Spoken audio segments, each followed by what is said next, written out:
series against the Blues?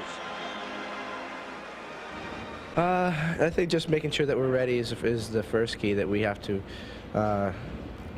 really be aware of. Last year we weren't ready for the playoffs, and I think that's the reason why that we exited so early. So I think if we're prepared and ready to play and ready to work hard, then we should be all right. I think we have to watch Brett as much as possible. He's a very dangerous player. He's the guy that's the key to their hockey club, and if we stop them and put some more pucks in that, we should be all right. Two of the brightest stars of the National Hockey League involved in this series, and Dale, in Game 1 it was clear that both teams very aware of where the other guy's star was. Well, Jeremy Roenick was not his type of game the first two periods because it was so hard to get open ice. There was very little open ice, but in the third period Roenick seemed to come on and excel because the Blues had to open it up, and that's exactly what the Blackhawks would like to see happen. So if Roenick gets some open ice, he'll be a threat. I don't think he played poorly, just that didn't have anything to show for his efforts, especially in the third period. And his jersey has got more stick and puck marks on it than any other jersey in the Blackhawk team. I mean, there's a little blood, there's some red paint on the right shoulder, and looks like Jerry Cheever's mask. Meanwhile, on the other side of the coin, the St. Louis Blues hope to get a lift tonight as their captain returns. Garth Butcher, we mentioned that he was available physically. He could have played in Game 1. Brian Sutter chose not to go that way, but now the Blues coach obviously hoping to get a lift from Butcher's return. He missed the last 12 games of the season and did not play in Game 1. He's a physical force and a defensive-oriented defenseman, and he'll try to agitate, especially in front of the net. He'll chop and hack and gets a lot of penalty minutes. Was there a better defenseman in Game 1 than Chris Chelios, and embodying the theme that the Blackhawks talked about coming into the playoffs, trying to remain composed? He took a slash right on the elbow that was very painful. During the regular season, he'd have wheeled and chopped the guy. He bit the bullet for his team in that situation. And they scored a power play goal, and that was the big factor in winning a hockey game. Steve Smith also had a great night. The two of them lined up and paired up as they get ready for Game 2, and those two were the dominant defensive pair in the game. The Blackhawks and the Blues about ready. First, let's enjoy the anthem.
Curtis Joseph was brilliant in Game 1, though he didn't get the win. He's 7-4-2 lifetime in the playoffs, and he's got a goals against average of 3 in this playoff series. Ed Belfour gave up the first goal, but shut down the Blues as the game wore on. He got better and better, and he was magnificent in the late stages of the third period, and he made some key saves as the Blackhawks were down by a goal in the early part of the second period. Dennis Morrell will be the referee here tonight. The linesmen, Swede Knox and Shane Heyer. Ron Sutter, Bob Basson, and Brett Hull open up for St. Louis with Brown and Quintal defensively. Jeremy Roenick Out there between Larmer and Mateau for Chicago, and of course it's Smith and Chelios on defense. And here we go with the second game of the series as the draw is controlled by the Blues, and Basson bumped by Chelios in the neutral zone, and Quintal managed to dump it in. Jeremy Roenick, quick stop. That is pass broken up by Ron Sutter into the deep slot to Brett Hull. Nowhere to go with it, and he had it knocked off his stick to center ice. Blues flip it back in, and Chelios is there. Up the right side to Steve Larmer. Now Roenick had it stripped away by Ron Sutter. Sutter trying to center, in a good play by Chelios to pick off the pass, but now a penalty is going to be called right off the get-go at the 35-second mark in the game. Steve Smith is sent off. Well, not a very good debut for Roenick. His first shift, twice he turned it over, twice he had possession. First time he tried to pass it by Ron Sutter, was picked off. The next time he tried to deke him inside the blue line, and Sutter didn't go for it. So a good shift for Ron Sutter, and then Steve Smith gave Ron Sutter a whack, and it's a slashing penalty on Steve Smith. So a key penalty killing situation in the first minute of play. 5 power plays for the Blues in the opener. They did not score on their power play. They had 8 minutes of power play time during game 1 of the series. So here an early opportunity to again get the first goal in the game. Ron Sutter out with Hull, and now Philippe Bozan, who narrowly missed making a key play in game 1. With the Blues leading 1-0, he fired a long shot that eluded Belfour, only to hit the post and come out.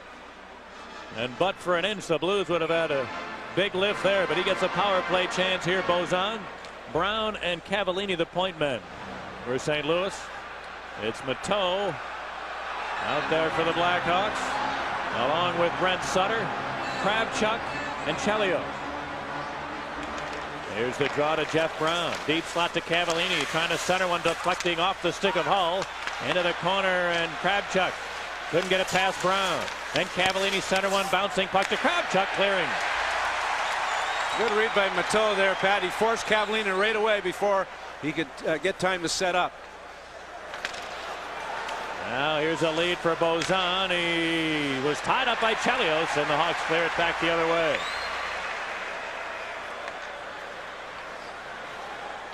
Jeff Brown picks his way to center and cranks it in.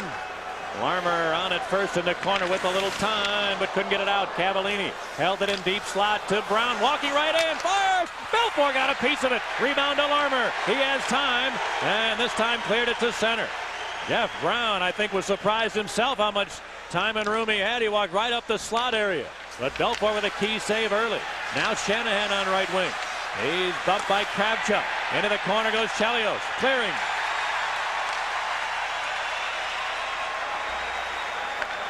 Just under a minute for the Blues power play. Shanahan back over the line. Marchment knocked him down. Puck loose behind the net. Keith Brown there. Clears. And Brown screaming in morale. He was given a whack. And now Mateau hustling, but Joseph stopped his effort. But Keith Brown was really slashed, but the play continued. Now here's a chance for Quintal. He scores! What a play by Craig Chaney. He took a hit to make a play. Quintal, the late man, walked in and pumped it through Belfour. 1-0 St. Louis. Well, Brian Marchment was so intent on getting at the player Janney at the blue line. He went across, left his left point the position without the man being covered. Quintal was wide open. And Chris Chelios just got high sticked in the face just by the left eye. But Marchment went out of his way to get at a Blues player because he got whacked in the neutral zone. He left the left point. Quintal was open, and he went in and pumped it through the legs of Belfour. And meanwhile, gathering in front of the penalty box there, as you mentioned, somebody got the stick up on Chelios well after the goal had been scored. And everybody angry with one another here in the opening couple minutes of the game. The defenseman can't leave and challenge in the neutral zone unless his winger is picked up or the man on that side is picked up, and Marchment left without looking. Quintal was wide open. Janney took the hit. He drew the traffic. He's good at it. If you're going to go at him, you better make sure that winger's covered. And Quintal snuck in and pumped it through the legs of Belfour. The first ever career goal in the playoffs for Stefan Quintal. This is the 5th game he's played in the postseason. And And he comes up with a key power play goal to get the Blues off and running here in the stadium tonight.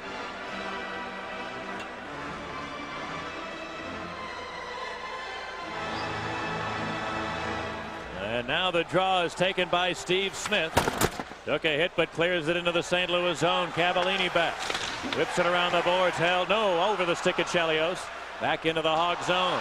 And behind the play, Chelios goes down. Emerson was near him. And now the Blues control and the whistle sounds. And Chelios pointing to his face as if he may have been cut. It doesn't appear that he was. Oh, yes, he was. He is bleeding, and that may be a major. And it is. And Dennis Morel is throwing the Blues player out of the game. Nelson Emerson is gone. That's a big loss for the Blues. He was their best forward in game one. He's their speediest forward without a doubt.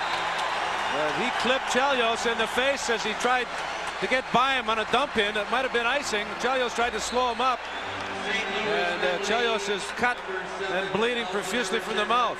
5 minutes for high sticking. Nelson Emerson, 5 minutes for high sticking. The game misconduct goes with it automatically. And a major opportunity in the game for the Blackhawks to get it going offensively. Chelios doing what he's supposed to do, trying to interfere with the forechecker, just stood in his way, and Emerson's stick came up and cross-checked him right across the mouth. And with the blood being drawn, the Hawks with a 5-minute power play. The Blues have a 1-0 lead. Well, Chris Chelios, as he did in game one, bites the bullet. He was whacked severely on the elbow. A very painful type of slash from Cavallini in game one. He sucked it up for the team, and he wisely keeps his composure here as he was the victim of a high stick that'll give his team a 5-minute power play chance. A cut right under the lower lip of Chelios.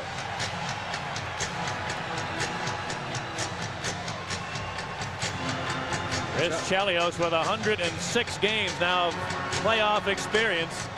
Talk about knowing what it takes. He is showing it again here tonight, at least in the early going. The composure that he showed in game one.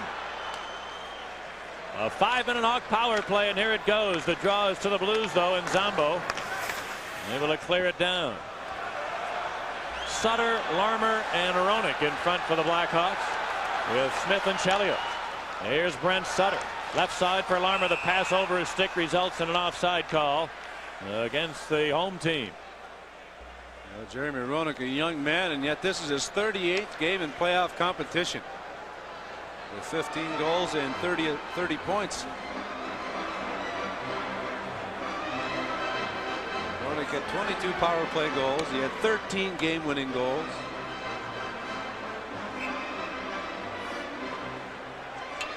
Let's go to Darren Pang. Well, I tell you what, really right now, what we see right now is that the brass here in St. Louis, they're really looking towards that penalty as a questionable call, but it was obvious that Chelios had the blood. But I know Ron Caron right up here very upset at that call. Has there ever been a Blues penalty that Ron Caron wasn't upset with? I don't think so. Here come the Blackhawks on the power play as Chelios dumps it in, hoping for Larmer. He's going to get there to save icing. Over to the far side. Chelios looks to center, bouncing puck to Hronek. Up over his stick to the corner. Now Mateau in there. Over to the far side, and Chelios at the line. Deep slot to Smith. He fakes the shot, takes a look, and he tried to pass it through around Sutter, who had him well covered. Sutter steals and clears. That pass was intended for Larmer, who was open on the far side. If it got by Sutter, Larmer would have had an excellent opportunity. Chelios to the line, shooting a dipping shot, and Joseph went down to be careful with it. Out of the far corner, Rich Sutter has lost his stick, trying to freeze it if he can. The play continues as Noonan digs it loose. Out to the line, Chelios. Put it to a wide open Smith. Takes a look, moves it back to Chelios. The pass was behind him, though. And a couple of errant passes by the Hawks on the power play have cost them some good scoring chances. 3.5 minutes for the Hawk power play. As it's dumped into the Blues zone, Jeff Brown, there's going to be a penalty coming up against the Blues. Are going to be 2 men short. Now Brent Sutter, a shot. Joseph the save. Rebound in front. Noonan to Chelios shooting. He scores! Chris Chelios fired it through a maze of players and past Joseph. The Blues are furious with referee Morel. but there was going to be a delayed penalty. That'll be negated. The Hawks have tied the game at 1. They're fierce because they wanted the whistle to be blown because they thought they had possession. The rebound attempt missed. Brian Noonan with a good second effort, fully extended, got it away from Basson to Chelios, who moved in, cranked it up, and I think it hit Jeff Brown and deflected past Joseph in the net. But the Blues wanted the whistle because they thought they had possession. Clearly from that angle, no, they didn't have possession. The rebound was not held and not kept by Basson. Noonan with a good job to get it to Chelios, who buried it off of Brown and into the net. Without that great work from Noonan to poke that puck away, Bob Basson has control, and the whistle does sound, but Basson never did have possession because of Noonan's alert poke at the loose puck. They continue on the power play now with 3:21 still remaining on Emerson's high sticking penalty. Well, that power play, or the extra penalty that was going to be called, of course, is negated with the Hawks scoring, so they continue with a one-man advantage. And here's Kravchuk deep in his own end. Igor Kravchuk as the Blues pull back to center. Now putting Larmer over the line. Larmer ran into Butcher along the boards, over to the far side, held by Keith Brown. Got it around to the near side. Shanahan there, or Hull rather, couldn't get it by Roenick. Roenick kicked it back into the near corner. Comes loose to Ron Wilson, fires it off the boards and out.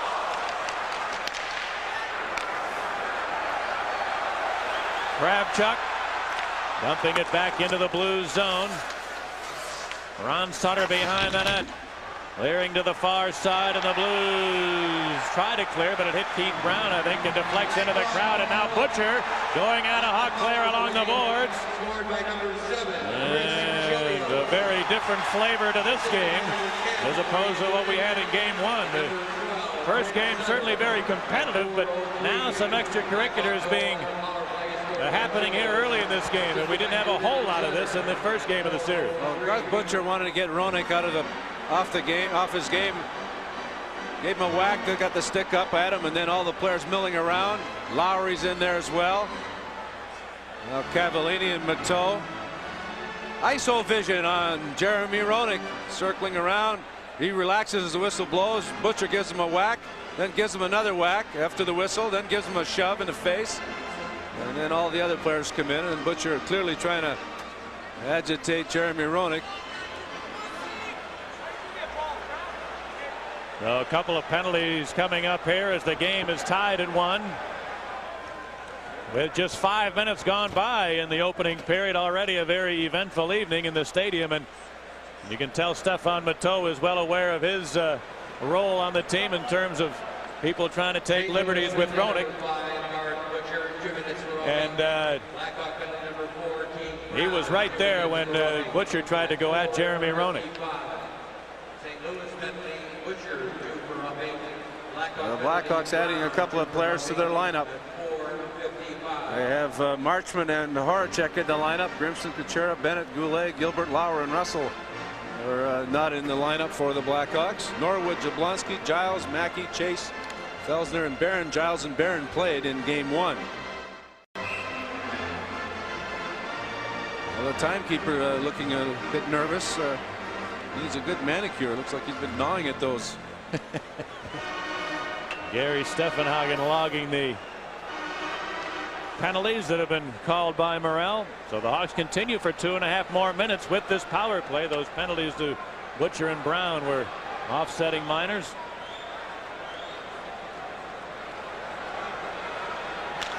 And here's the draw taken by Chris Chelios.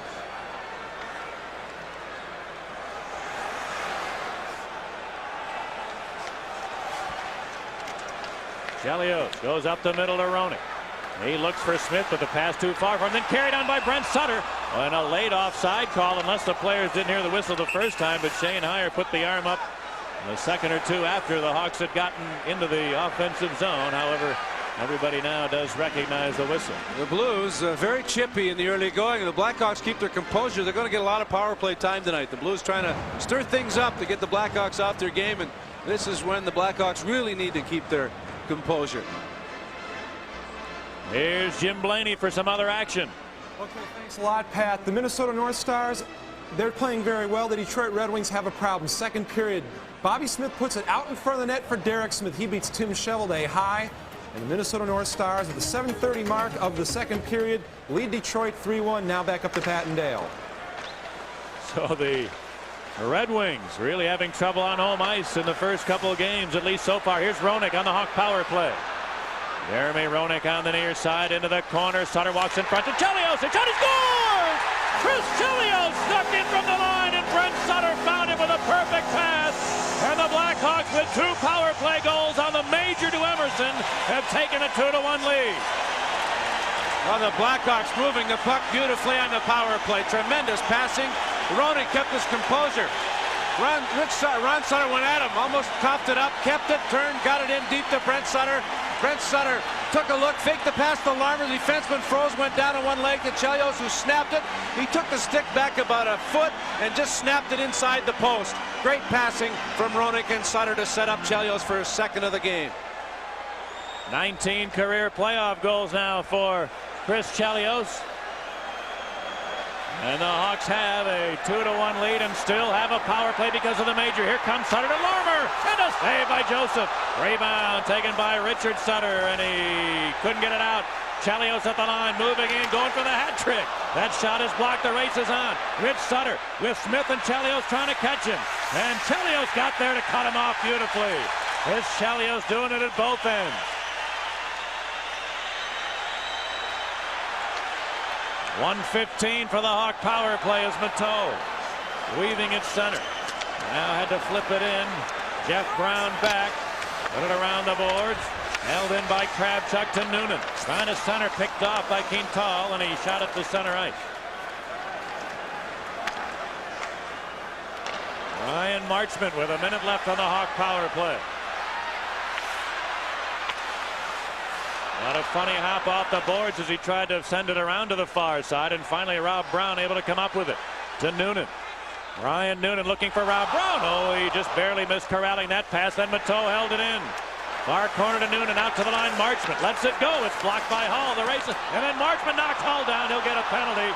Brett Hall was off to the races, and Brian Marchment knocked him down before the sniper could get the breakaway. That'll take care of the last half minute of Hawk power play time.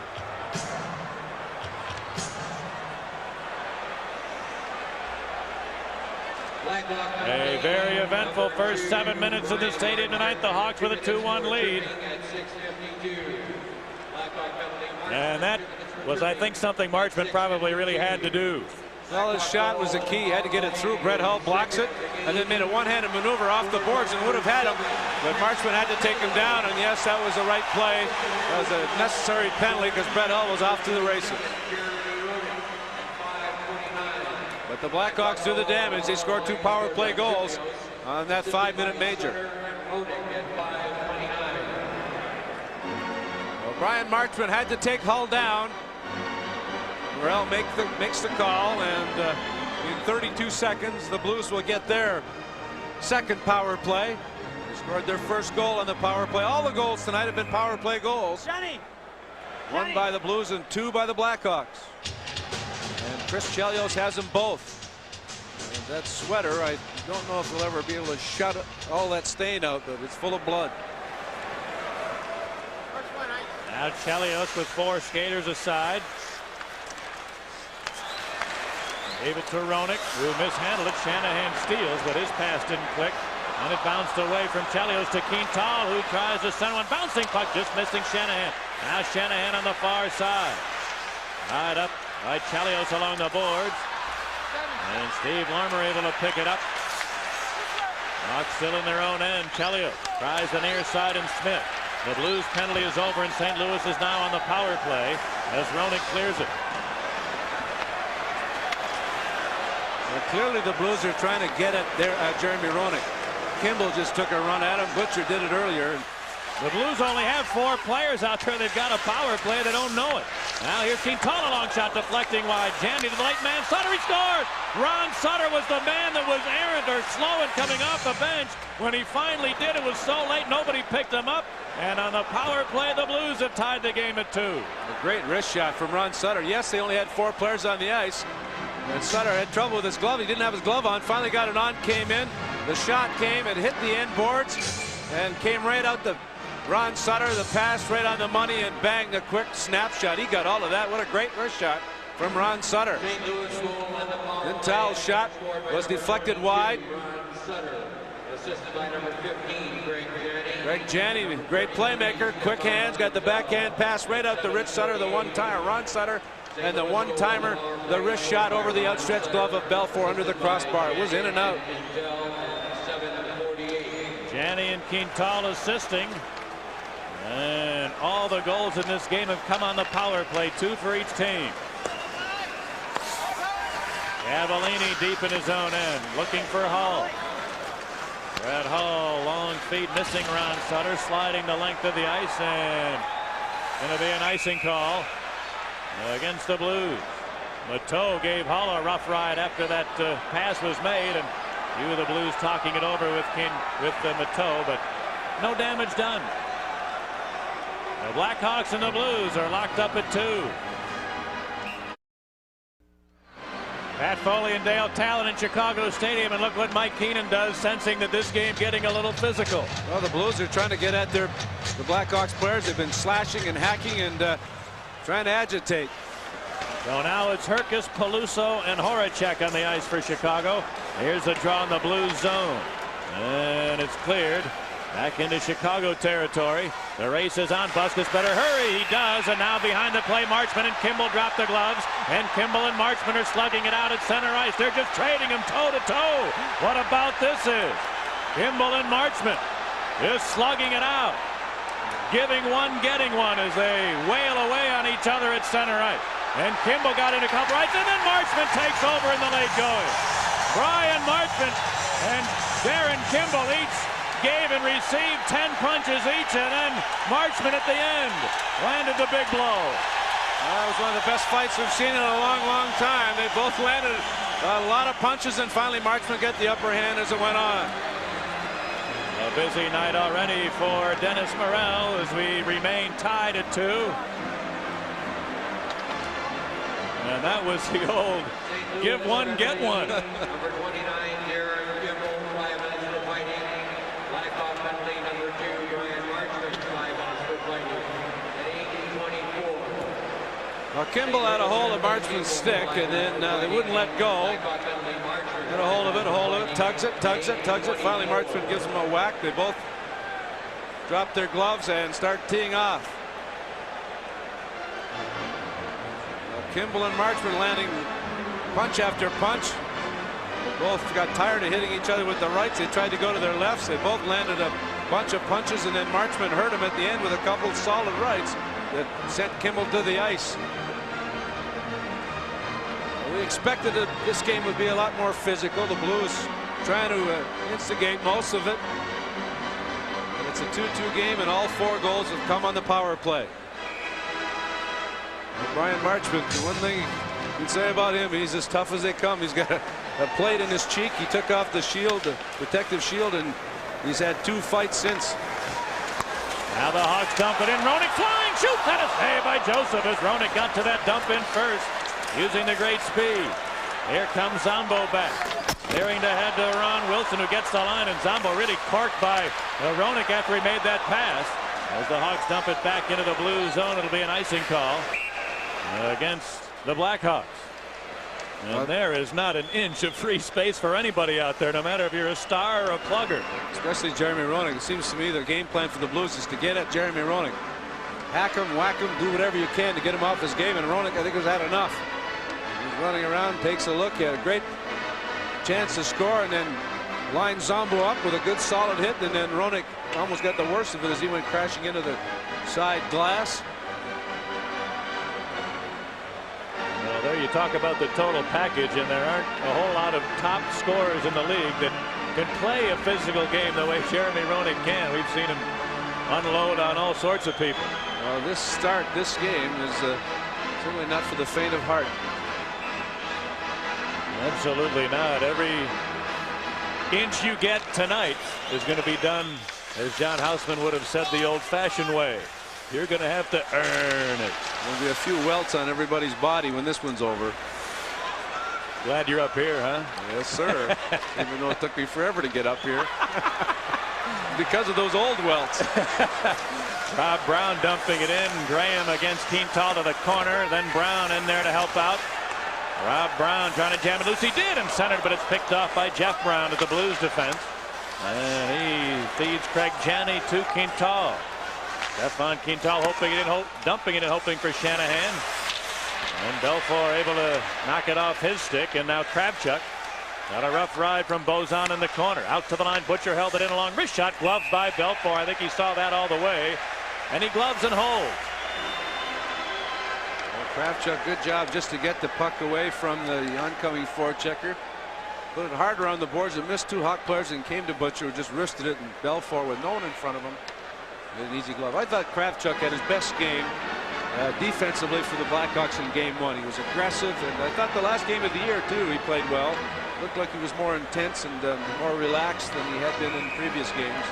He had some flashes in some of those games after coming over from the Olympics, but had some difficulty with the style of play, and it seems to be more up-tempo as far as his defense is concerned. More aggressive. Now the draw in the Hog zone. Bouncing around in the circle. Then comes loose in front. And Hull just barely missed corralling that. And Brett Hull somehow got to the front of the net without a Hawk very close.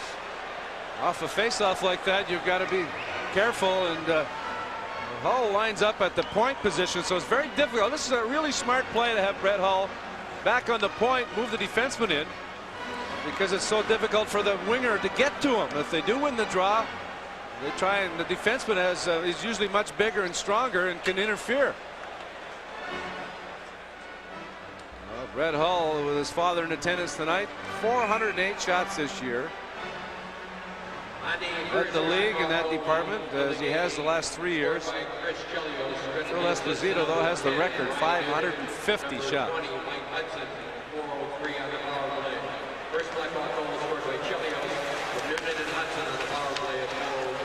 Now the play in the Hog zone, and Steve Smith able to clear it to center. Mateau dumped it in there. Hassan clearing it back the other way, and now a pane of glass out in a big collision. Was that Butcher in the corner with Noonan? A huge collision in the corner of the St. Louis zone, and a pane of glass comes loose. So the crack staff of the stadium will come out to get that reorganized. We've had an awful lot happen already in the game. Can you believe we're only halfway through the first period? Just 10 minutes have gone by, and the Chicago Blackhawks and the St. Louis Blues are tied in game 2, 2-2.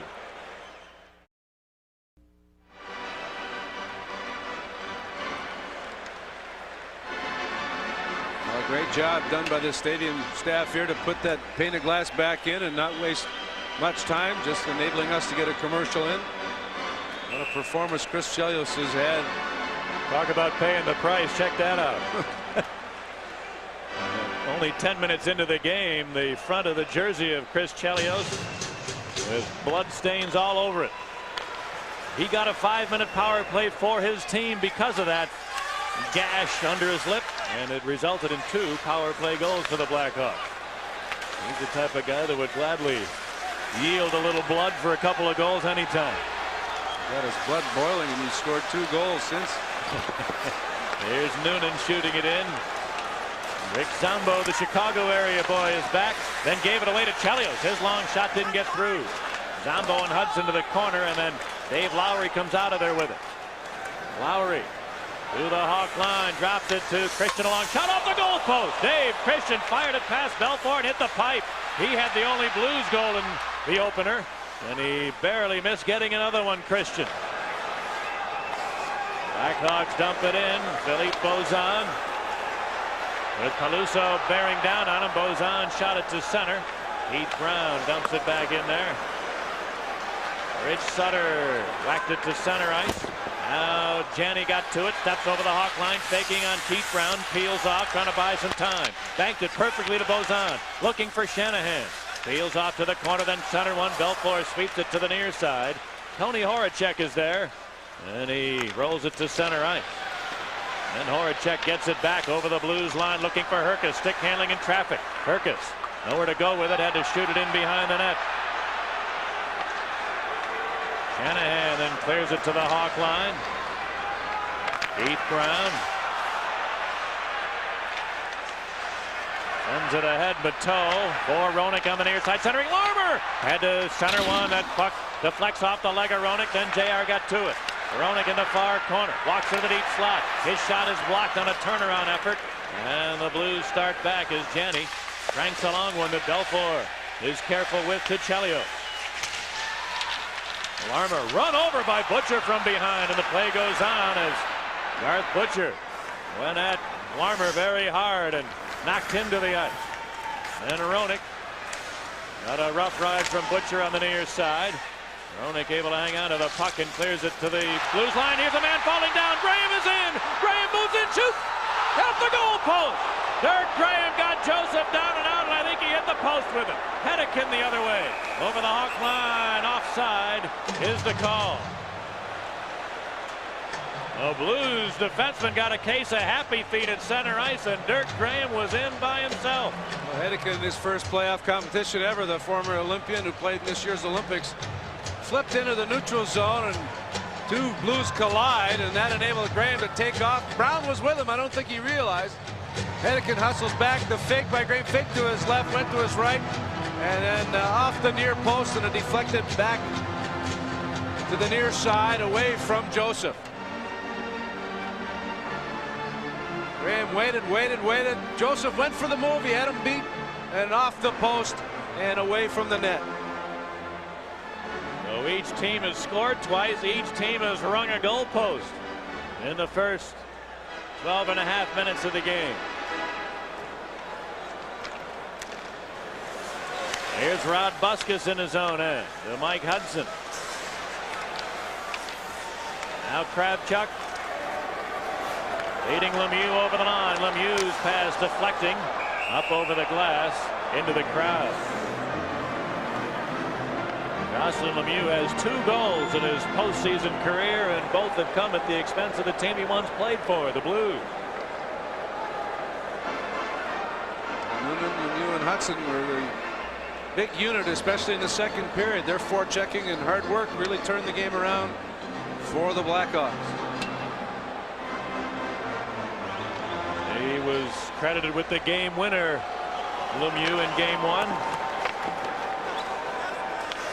Now Zombo back of his own net. On feed to Rich Sutter. Sutter dumping it in there. There's Ron Wilson racing, tries to center, and Noonan poked it away to Cavallini, though, and a shot deflects up high, and Belfour reaching up over the net to glove it and calm things down in the Hawk zone. And Buskus and Lowry shoving back and forth, but the officials there very quickly.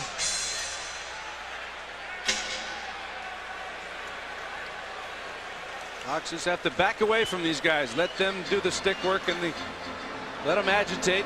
Let them take the penalties, especially Lowry, Butcher, Rich Sutter.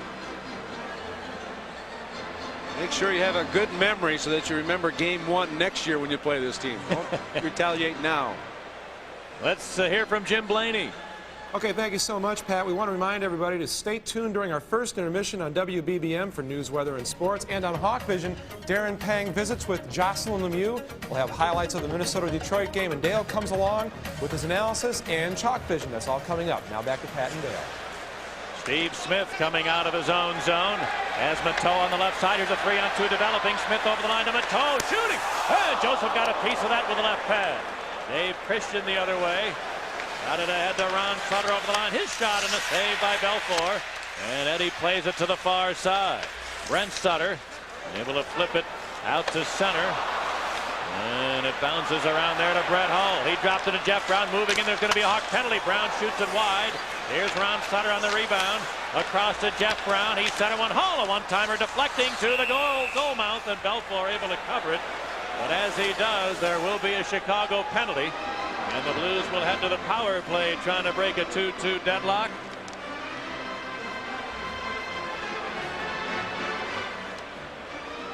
Oh, it's Brent Sutter heading toward the Chicago penalty box for a holding violation. Well, the Hawks were well on their way. Jeremy Roenick had open ice, but the puck hit him in the skate and went behind him. The Blues countered. And Sutter back checking, got too much of the Blues player, and it's a holding penalty at 13:49, and the Blues will go to the power play. This their third power play of the night. Blackhawk penalty killing has been superb all year, and it was superb in game one, not allowing the Blues any goals in 5 power plays, but both teams have scored twice with the man advantage.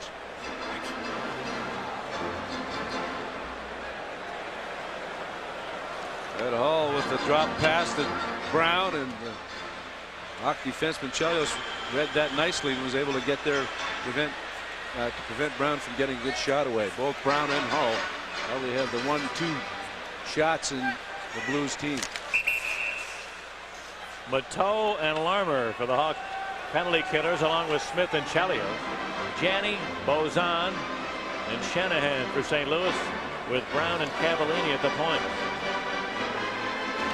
Here's the draw to Paul Cavallini up the far side to Shanahan. Brendan Shanahan to Cavallini, who whiffed on a one-timer. Now Brown keeps it in, but Mateau steals and bounce one ahead for Larmer. Cavallini able to cut him off at center ice. And Larmer some great work on the near side to maintain control. Now looking for a whistle, and he gets it. Steve Larmer doing some of the little things that often get overlooked, but he's angry at Morrell for not calling a penalty. The Blues were whacking away at him, trying to jar that puck free. He lost his stick and then spread his leg out as far as he could to prevent the pass, and then fell on top of it with 3 Blues around him. Larmer tried to hook and ride on Cavallini. Cavallini did a good job of protecting the puck, and then Larmer fully extended with the left leg after losing his stick. Cavallini had a hold of his stick and just yanked it out of his hands, and that's what Larmer was arguing about.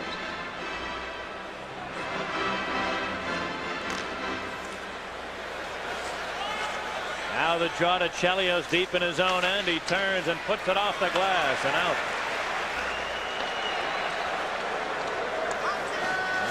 That last stop and play, Brett Hull, having played the shift before, now able to get back on the ice for the Blues power play. He's out there along with Ron Sutter and Bozan. Here come the Blues. Ron Sutter put it around behind the net. Bozan knocked down there, and Larmer clears it.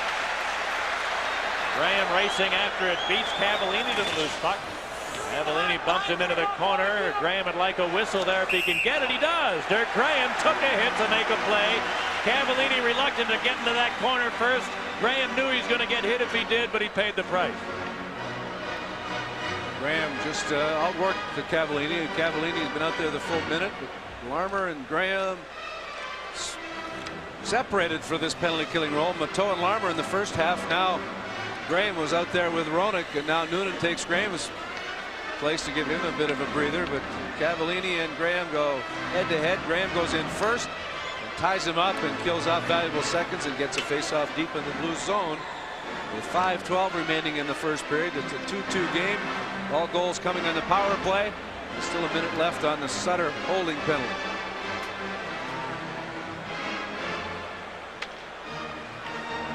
Now the draw. Roenick able to steal it from Hull. Jeremy Roenick trying to play a little keep away. Dropped it into his own end, and Chelios. And he clears it, but got a bad break. It sailed, I think, into the Blues bench. So instead of having it down the ice, the Hawks will look at a face-off in their own zone. Brendan Shanahan had a very solid year. Career highs in goals, 33. He scored 7 of them against the Blackhawks. And what a pressure cooker he was in through no fault of his own. Really, that was an amazing situation for him. The Blues losing Scott Stevens because Shanahan was signed as a free agent. We'll talk about that whole situation as this series goes on. There were some interesting quotes. The judge, the arbitrator in that case, went on the radio in St. Louis midway through the season, and there's some interesting things to say about why he made the decision that he did. And we'll tell you about those probably during the next couple of games in St. Louis. Meanwhile, here come the Blues on the power play. Greg Janney steps over the Hawk line. Flip to the far side to Hull, who shoots, and Chelios got to him, deflecting it harmlessly into the crowd. And I think he might have broken a Hawk Vision camera. You can just about shoot the puck anywhere. You got a good chance of hitting a camera. But that one right up into the organ lock.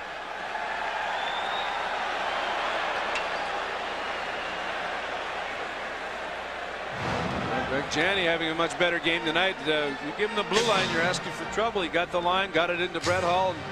Good read by Chelios, who challenged, went right at him, and I think that shot hit the shaft of his stick.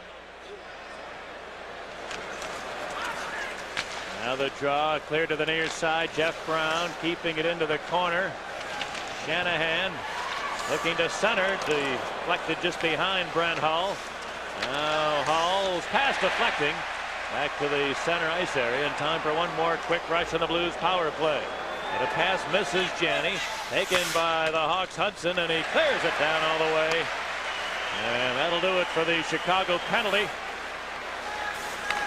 It's over now, and both teams are back at full strength. Shanahan on right wing, cuts for the Hawk net. Centered one, put the pass behind Janney, though.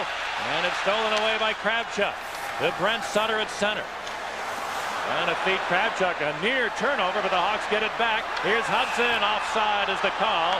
As Noonan feathered one ahead, and Shane Heyer said that Mike Hudson jumped the gun slightly. Well, Brent Sutter trying to go back in the neutral zone, almost gave up a scoring chance for the Blues, and the Blues did the same thing. You've got to be strong going forward in the neutral zone. If you don't retreat, good shape, but you can get caught going forward, and all of a sudden the puck's going the other way. It's hard for you to recover.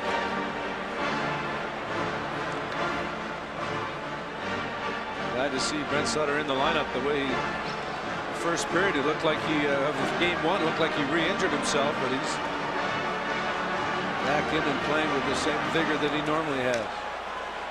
Lowry and Peluso sticking one another, eyeballing one another as the puck is dropped, but now the play continues. And Kravchuk gave it to Peluso, clearing it out to center ice. Zombo rolled it loose, and Lowry shoots it in. Now Horacek on the near side, able to feed Keith Brown to center. Dumping it into the blue zone. Horacek there for shoot, he scores! Tony Horacek got to that perfect dump in from Keith Brown as he just outraises his checker to get to the loose puck. And Horacek pumped it by Joseph to the short side. 3-2 Hawks. Tony Horacek, given time and room, has a great shot. He can really let it go, but Keith Brown, great dump in off the near corner boards. And Horacek got to it. The defenseman had to pay attention to Herkus, and Horacek just whipped it past Joseph. He got all of it. A great shift for Peluso in that shift, as he really handled Lowry with some good physical play. And the Blues, I think, were aware of the fact that Peluso and Horacek were on the ice, and they got some room, and Horacek made them pay. Great dump in by Keith Brown. Two Hawk players were on that side. They're out man. That's when you want to dump it in diagonally. Herkus was there, but Horacek got it, and he ripped it past Joseph. The first ever playoff game for Tony Horacek. Scores on his first ever shot in the playoff. And it puts the Hawks in front 3-2. Now it's dumped into the blue zone, and icing will be the call against Chicago. And then Rob Brown got flattened by a cheap shot. I think that was Butcher. Let's see who it was for the Blues. Darren Kimball. Cheap shot at Rob Brown after the whistle sounded for the icing call. Brown just got an elbow sandwich from Darren Kimball, and the Blues losing it here in the first period of game 2. Boy, a big engine so far in this series in composure to the Blackhawks. Well, the Blues are losing it. They figure that's what they've got to do. First he high sticks him and then elbows him. And Butcher just happened to be there. It wasn't Butcher at all. He was trying to play it. Oh, Kimball's the guy. Kimball gave him a hook and a whack, and definitely has got to be a penalty. And it is. Darren Kimball's already into the penalty box, and the Blues really putting themselves behind the 8 ball with a myriad of penalties in the first period. Kimball, 2 minutes for an elbow at 16:48.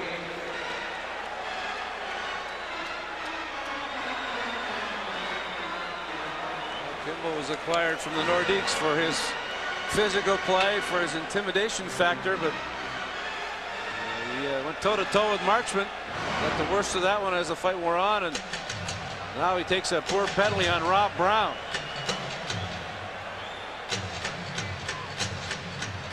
And with 3 minutes to go in the period, the Hawks with a 3-2 lead. This is a big power play for them. They have scored 2 goals with the power play on a 5-minute power play, when Emerson was sent out for high-sticking Chris Chelios.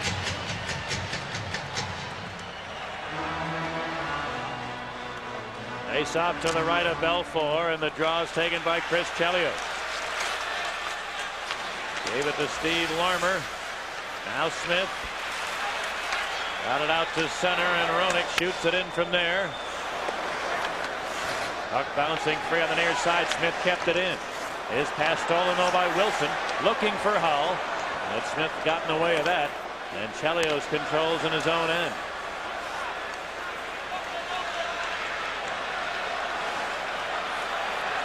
Chris Chelios got it to center, and Roenick stepping in over the line. Offside was Brent Sutter, said Shane Heyer. And that was the right call. Roenick, when he made his move, pulled it back across the line, as the Blues had everyone back, but they just pulled across the line enough to tantalize Roenick to try and get the line, and he got there but pulled it across, and it was the right call. Now Rob Brown, Noonan, and Mateau on the Blackhawk power play, with Kravchuk and Keith Brown. 2.5 left in the opening period. 3-2 in favor of the Hawks, who continue with a power play which has 1:20 left. It's in the blue zone. Keith Brown tees it up, then had to go up the boards with it. Rob Brown to Noonan, a one-timer. Oh, Joseph, a great save to his right. Nice pass from Rob Brown, a mattress pass that Noonan laid on, and Joseph had to come up big in his net.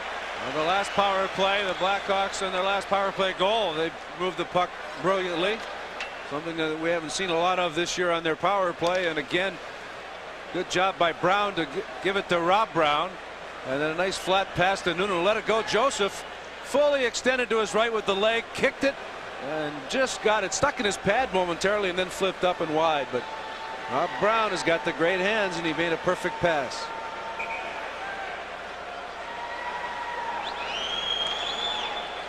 Face off to the right of Joseph, who had 20 wins on home ice this season. 7-12-7 was his record on the road. The Blues really had a tough time away from home this season. Only one divisional victory on the road. That was here in the stadium. But they never won in Minnesota or Toronto or Detroit all year long.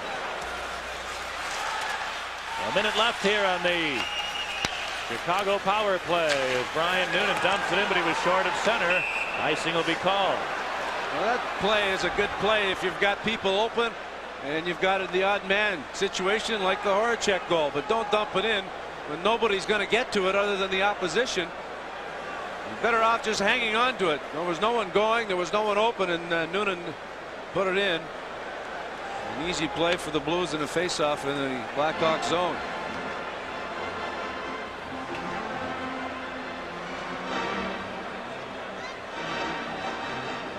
Jeff Brown has played tonight. He's in his 41st ever playoff game. He's got 30 points from his defense position in postseason play.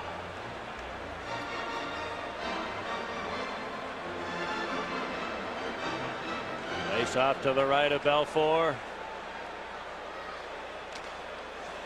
and the draw is taken by Chris Chelios. Or Larmer on the left wing boards. Long feed taken by Roenick. Roenick gets the line. Got around one man to the corner. And bumped there by Jeff Brown.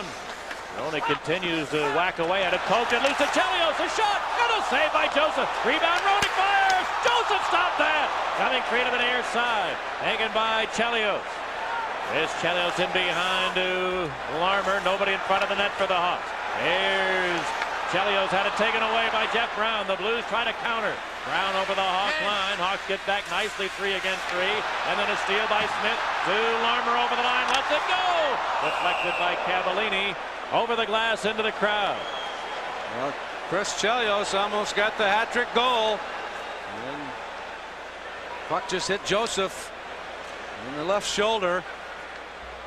Knox with good work here. Brent Sutter put it through the legs.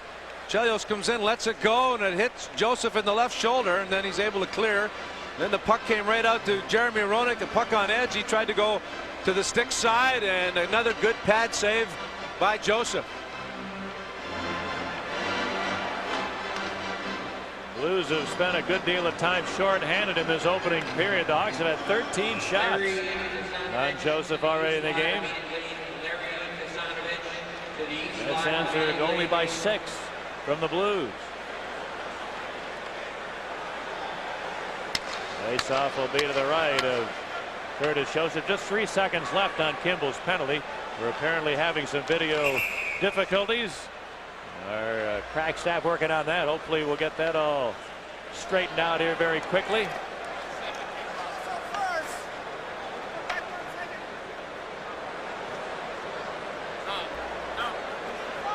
And now they'll get ready. Now here's a Dennis Morel over to the penalty box area.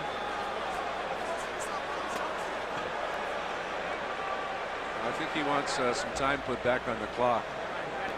Well, it should be only 1 second. There were 3 seconds left on Kimball's penalty before that bad drop of the faceoff.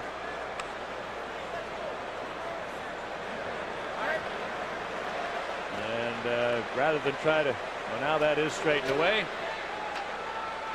1:15 for the period, 3 seconds for the penalty, and the draw in the St. Louis zone. Trickles out to center ice where Keith Brown flips it ahead. Both teams back at full strength. All Cavallini around the board to Kimball. Pushes it ahead to Zombo. 3-on-3 for the Blues to center. Zombo hoisting it into the Hawk zone. Igor Kravchuk flipping it out to center. Taken there by the Blues. Shanahan rolling it into the Blackhawk end. Now Noonan on right wing. Unable to clear it. Shanahan far corner, center one. A touch pass looking for Hull. Knocked away from him as it was bouncing in the air. And the Hawks able to clear it. Kravchuk knocked down, but he did get it back into the Blues zone. And it'll be an icing call against Chicago. Hawks running around a bit in this last shift in their own zone. I think they thought there was less time than actually was left on the clock.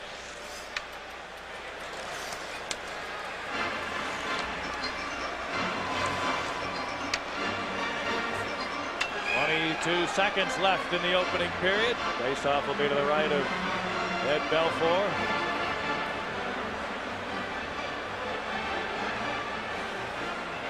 Rob Barry, the assistant coach, has had some head coaching experience with Pittsburgh and with Montreal. Los Angeles as well.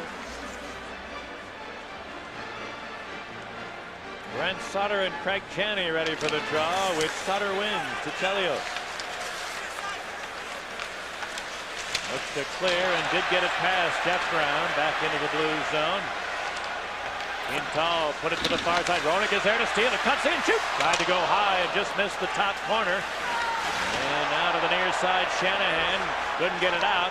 But the Hawks will run out of time as the opening period comes to an end. And we had a little bit of everything in this first period here tonight in Game 2. There were only 4 goals scored in the entire game in the opener. Already 5 are on the board here tonight. Let's hear from Darren Pang.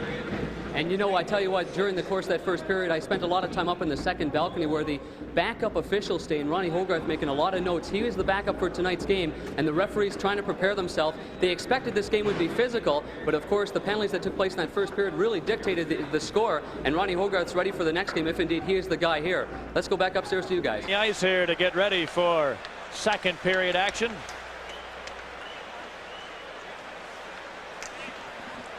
The Hawks will take a 3-2 lead into the second period, although it was the Blues who scored first in the game on a power play. Quintal with a great play from Craig Janney, who took a hit to make a play.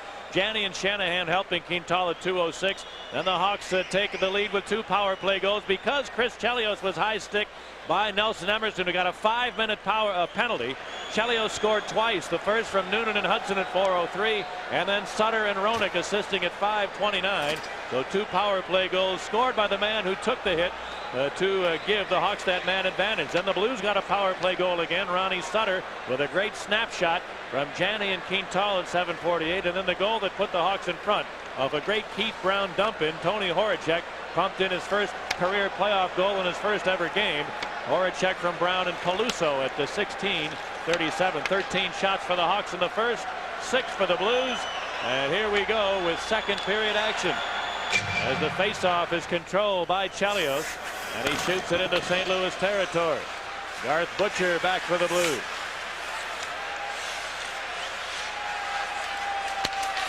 Butcher able to clear it back into the Chicago end of the ice. Belfour cleared it up the far side, held in by Butcher with a long wrist shot. Didn't get through.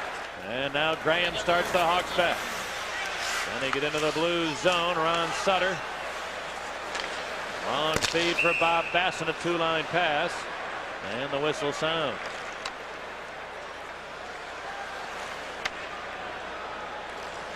Brian Sutter really hates to lose, probably more than his players do. He's really an intense individual. He was as a player and is the same as a coach. He looked like he was wound up pretty tightly before the game down in the bowels of the stadium, and he's trying to get his team motivated to come from behind here and down 3-2 in the early going of period 2. If there were any more fierce competitors in the league when Brian Sutter played, you'd have to go a long way to find them. Better not admire your pass if he's coming down, because we'll put you in the next week. Now the draw to Keith Brown, shooting it in. Over to the far corner goes Roenick. Zombo stepped into him. Puck comes loose to the Blues. Ron Wilson. Wilson will pop it into the Blackhawks zone, and Kravchuk sends it to the far side. Rob Brown sending Roenick to center. Roenick over the St. Louis line to Larmer. Larmer trying to make a return pass, and Zombo rode Roenick into the corner. Now Cavallini gets a pick to move out to center ice.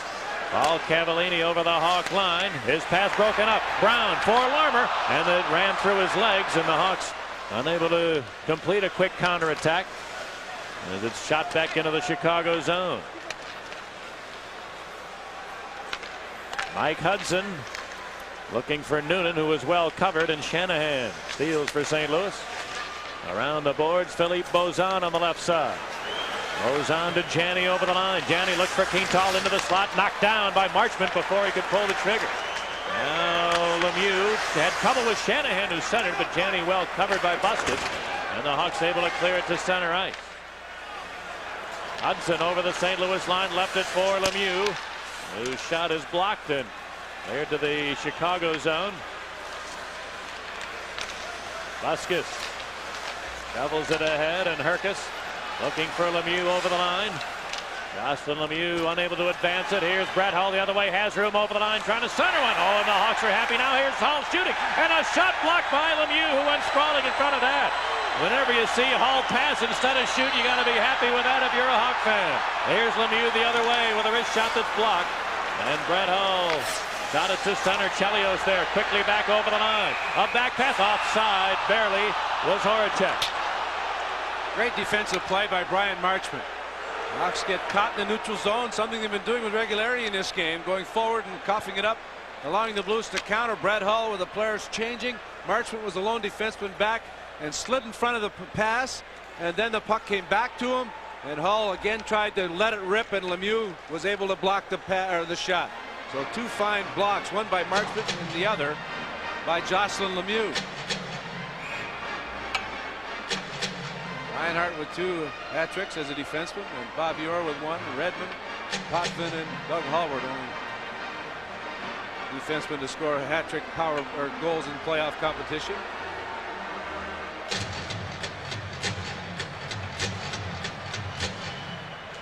Here's the draw now. 21-year-old Brent Hedican clearing it To the Hawk line, trying to chase after himself. Mateau preventing that.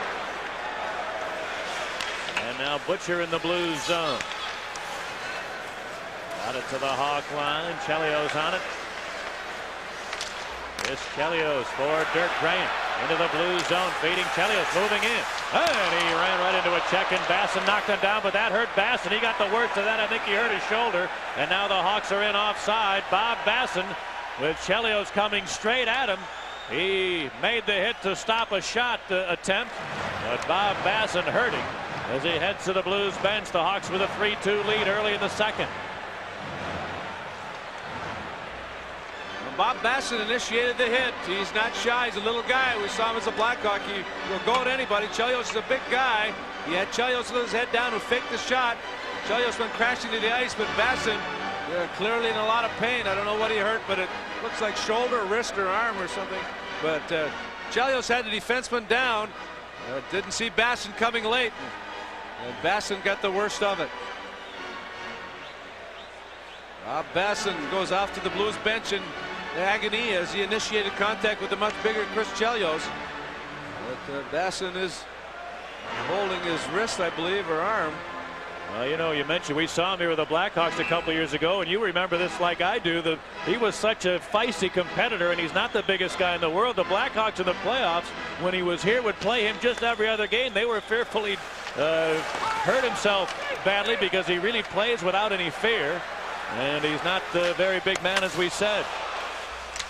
But they were fearing that he might get seriously hurt if they played him every game, so he'd play just every other night in the playoffs. Now the play's in the Blue zone, but then it's cleared to center. Mike Hudson is there. His feed misses everybody, and Zombo back in his own end will touch it up for the icing call against Chicago. Rick Zombo, most of his experience coming with the Detroit Red Wings, picked up in the trade for Riendo. Not being utilized much in Detroit because of Konstantinov and Lidstrom, so he was unhappy. He's come over to give the Blues some experience and some physical play on the blue line. This Plains native. Everything he's got every game. He's a very physical defensive defenseman. Really blossomed under the coaching of Jacques Demers when they were both with the Red Wings, and I think Demers really brought the best out of this young man and made him think that he could play in the National Hockey League as Norm. George Wendt. How big is that jersey? Not big enough. I think he's got one of the goaltenders jerseys on. We still forgot to take the belly pad out of it. George Wendt on hand, enjoying a cold beverage. What a surprise that is. The only thing he needs is the end of the bar to sit at. I think the Bermuda's on tonight too. Yes. Cover up those legs, George. The birds are circling. There's Kravchuk deep in his own end. Clearing not out. A bouncing puck to Janney, who gets control in the corner. Flipped it in behind to Shanahan, who centers one. And Brett Hull, or Bozan rather, well covered by Keith Brown in front of the net. Now Bozan rolls it in behind there, and Keith Brown puts it up the near side to Hudson, and he shot it to center. Jeff Brown pounds it right back in. And the delayed offside call will now be made against the Blues. And one of the Blackhawk greats of years past, Cliff Corral, is standing by with our Darren Pang. And Cliff Corral was one of the most disciplined players in the National Hockey League. Cliff, are you surprised that the Blackhawks so well in this game so far? Well, it's a complete reversal from last year against Minnesota. I was very impressed with the first game. The Hawks were down 1-0. They were frustrated. They were trying to get their legs, trying to get in the game, but they kept their head. They kept working hard. Same situation. They've turned. A little jamming going on here. Was that a scrambled signal too? I don't know, Cliff had a mouse in his pocket. Some technical difficulties. We got to get. It's those guys got to get into more open space to be received clearly. So our apologies for that. Cliffy usually doesn't stutter like that. Funny, I understood every word he said. Brett Hull had 5 shots in the opening game of this series. He did not get a shot on target in the first period here tonight. It only takes one. Oh boy. The highest goal scoring ratio per game of any player ever in the league. For every game he has played in his career, Brett Hull has averaged 0.8 goals per game, and nobody in the history of this league has done any better than that. Here's Chelios off the draw. He has room to center 3-on-3. Chelios dumps it in, hoping for Graham. Coming into the near corner, Mateau. Poked it loose to Graham. Side of the net for Dirk Graham. He's pulled down. A penalty to be called on Butcher, who tackled him. And as the whistle sounds, Garth Butcher, the Blues captain, disbelieving that he'll be sent off, but he will. 3-2 Hawks. Well, Butcher and Graham get tied up on the dump in. Good read by Joseph to deflect it, but Graham was hit by Butcher but got away from him, and as he was attempting to pull away, Butcher grabbed his feet.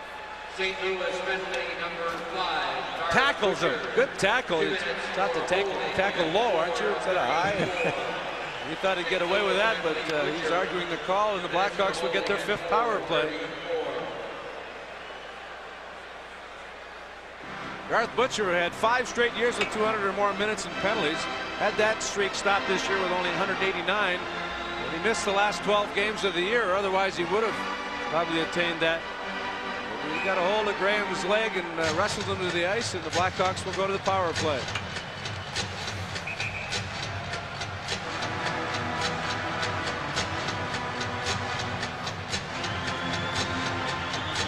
Face off to the right of Curtis Joseph, which is controlled by the Hawks. Roenick trying to send it up the boards, and Smith held it in. Then Cavallini put it to the near side. Larmer has it in the corner. Steve Larmer looking to center one. Roenick, a one-time pass behind Sutter. Brent Sutter in the near corner. Had it knocked away. His younger brother Ronnie shot it back into the Chicago zone.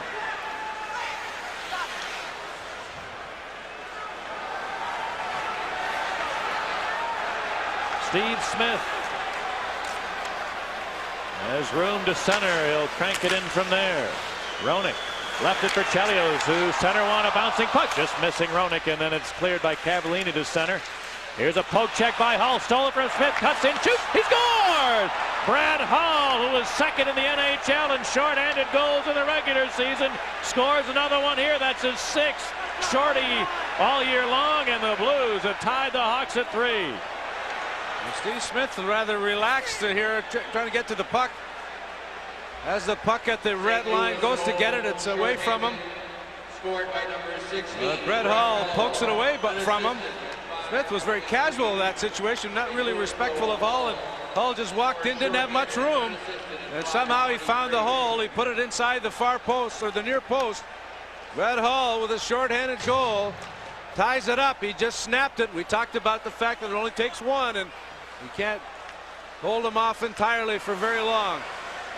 And you mentioned he didn't have much room. He doesn't need much room. The Blues sniper with his 71st goal of the year, all told. And it's a 3-3 game, and the Hawks with just under a minute left on this power play. Keith Brown shooting it in. Jeff Brown with help from Lowry, but he overskated it. It's held in by Kravchuk, who tees it up shooting. Deflected up high and comes down in the crowd.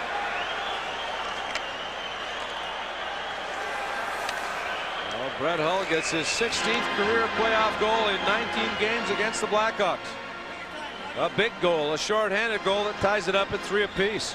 It wouldn't surprise me if the Blues organization, Dale, from here on out, pays Bobby Hull's way to wherever the games are going to be played. Everybody on the Blues side was excited that Brett's dad was here. He always seems to play better when Pops is around. And his daddy's number, of course, hangs from the Chicago Stadium rafters. The most electrifying player in league history. The apple didn't fall too far from the tree there. There it's cleared into the Hawk zone. Mateau back. There's half a minute to go on the Chicago power play. 24. A lead that Rob Brown couldn't hang on to. Hawks will have to regroup.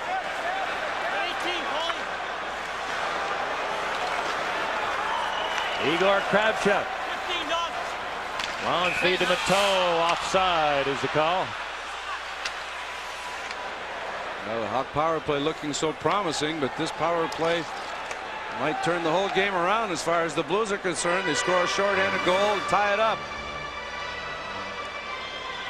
Hawk power play and penalty killing. Two power play goals and a shorthanded goal for the Blues. 2 power play goals for the Blackhawks.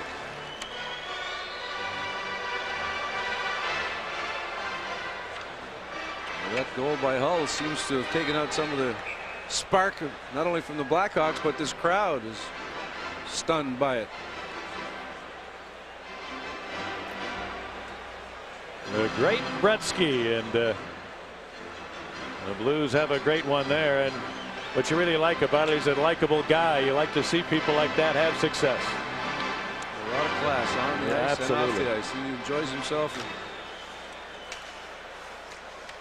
He enjoys himself, and when the bell rings, he knows when it's time to go to work. But really a great attitude on and off the ice. Buskas clearing it to the neutral zone, and a whistle sounds. Maybe a hand pass called. I think that was the call, says Dennis Morrell. That goal for Hull was unassisted on that short-handed situation.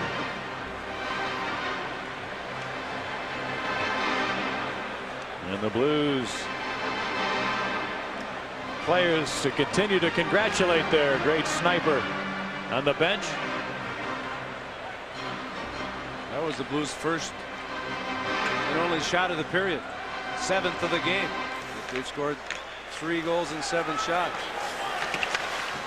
Hawks have only had 1 shot as well. Deep in the Blues zone, Noonan crashing into the end boards against Bozan, and they neutralize one another. So we get a whistle.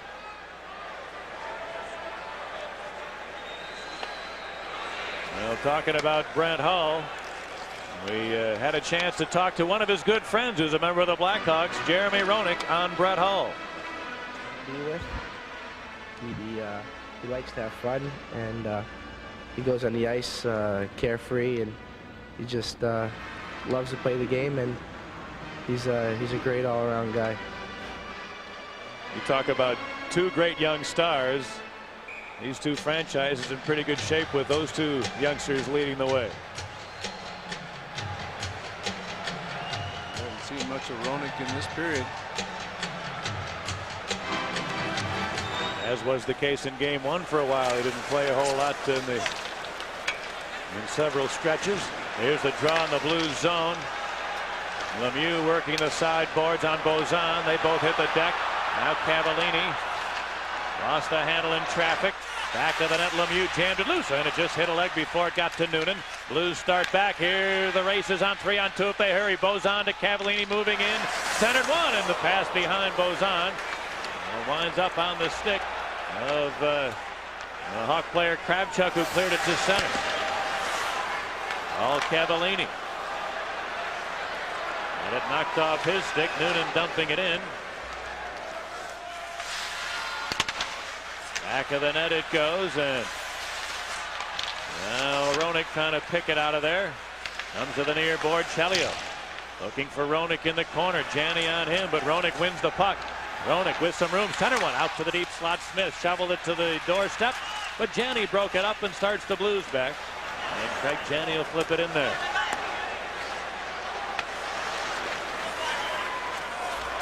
Chelios banks one to the neutral area. Bob Basson is back out after being injured a bit on his last shift, but returns to the Blues lineup. And now in the Chicago end, Horacek gave it to Roenick to center. Roenick over the St. Louis line, left it for Dirk Graham, runs the pick for him, shoot, and a save by Joseph, who stood up nicely there, and the puck is cleared back to center.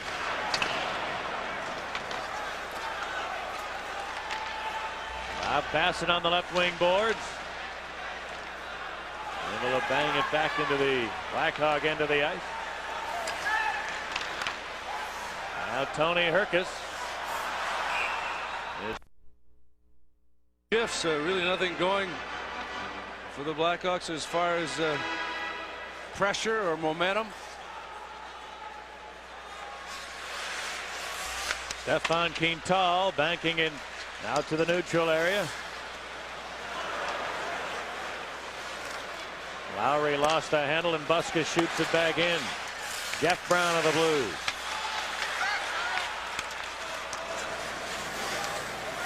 Able to work his way to center. His pass didn't connect. Quintal has to dump it in, and Marchment is on it. Ryan Marchment in his first ever playoff game in the NHL. Marchment to center. Sending it ahead for Herkus to the far corner. Tony Herkus against Jeff Brown there. Rob Brown in there. Ian Wilson battling. Brown tries to jam it free, does to Herkus on the far side. A good coverage by the Blues. Herkus had nowhere to go with it. Here's Lowry the other way.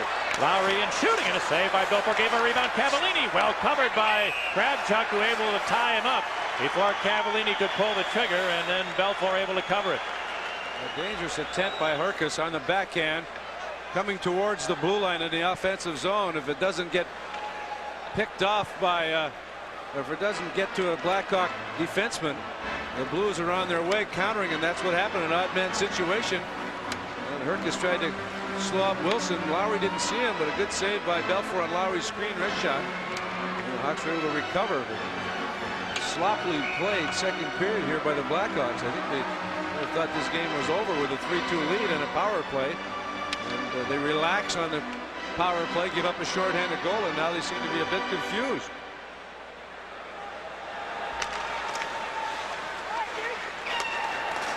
Kravchuk bounces one to the Blues zone. All Cavallini there. Gave it to Basson, who took a hit from Roenick but cleared it to center ice. And Mateau then back to his own zone. Basson ran into him behind the net. Christian into the corner on Keith Brown. And again Mateau and Basson dueling, and the puck loose to Kravchuk. He sends Noonan to center ice. Ryan Noonan over the Blues line. Noonan trying to center one. Joseph picks it off. And Cavallini popped it up to Roenick. Roenick to the slot. And then was knocked off his stick, and now the Hawks have to dump it in. And on a delayed offside call, we get a whistle. With 9 minutes to go in the second period, the Hawks and Blues tied at 3. Paul Cavallini sensed somebody coming near him and was trying to, he thought it was a Blackhawk, and he pitchforked the man, and it turned out to be his teammate Zombo.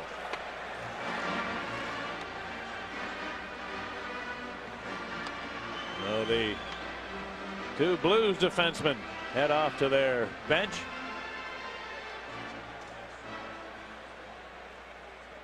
Paul Cavallini had a pretty good opener. And he has logged a lot of ice time, Cavallini has, in the first couple of games in this series.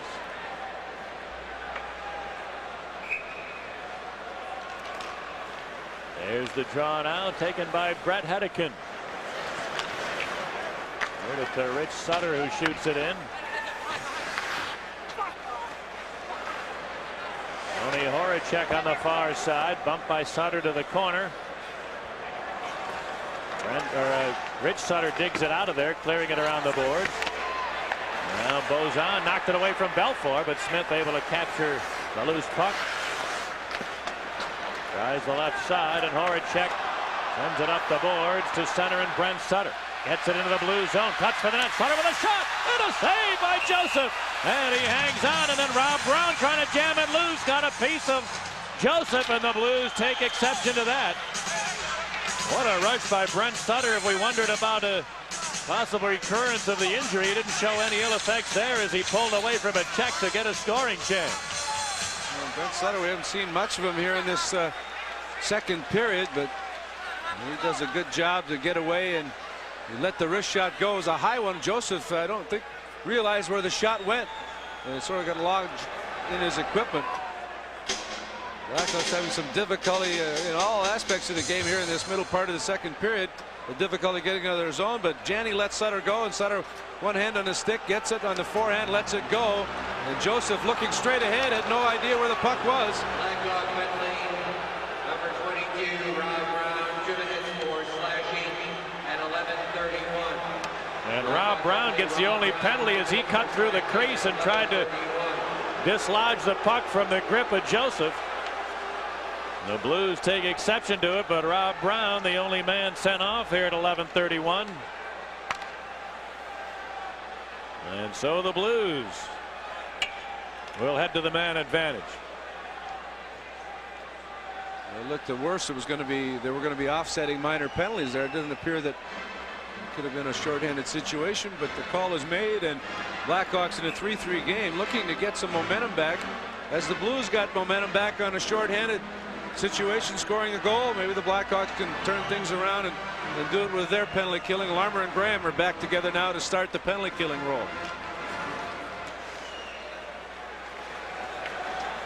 Now it's into the Hog zone. Ron Sutter bumped by Chelios, then Graham clears it up the far side. Jeff Brown held it into Cavallini. Cavallini gave it away to Graham. Graham motors back into the Blues zone. Looking for Larmer, deflects to Smith, who shoots, and a save by Joseph. As the Hawks had a good rush up the ice. Smith shot that puck while it was on edge, but Joseph standing up nicely. The Hawks felt that the way to go on Joseph in game one was go upstairs on him. But for the most part tonight, Dale, he has stood tall in the net. Now that he's standing up, maybe it's time to go along the ice. He stays up, and a lot of the shots have hit him up in the shoulder area, and he's made the saves. The puck was on edge, and shorthanded opportunity for the Blackhawks. Good save for Joseph. Minute 38 still remaining on the slashing penalty to Rob Brown.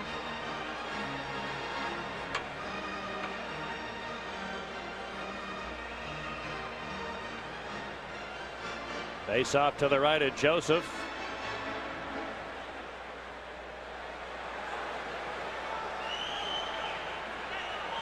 Ron Sutter, Brett Hull, and Philippe Bozan on the Blues power play with Hedekin and Brown.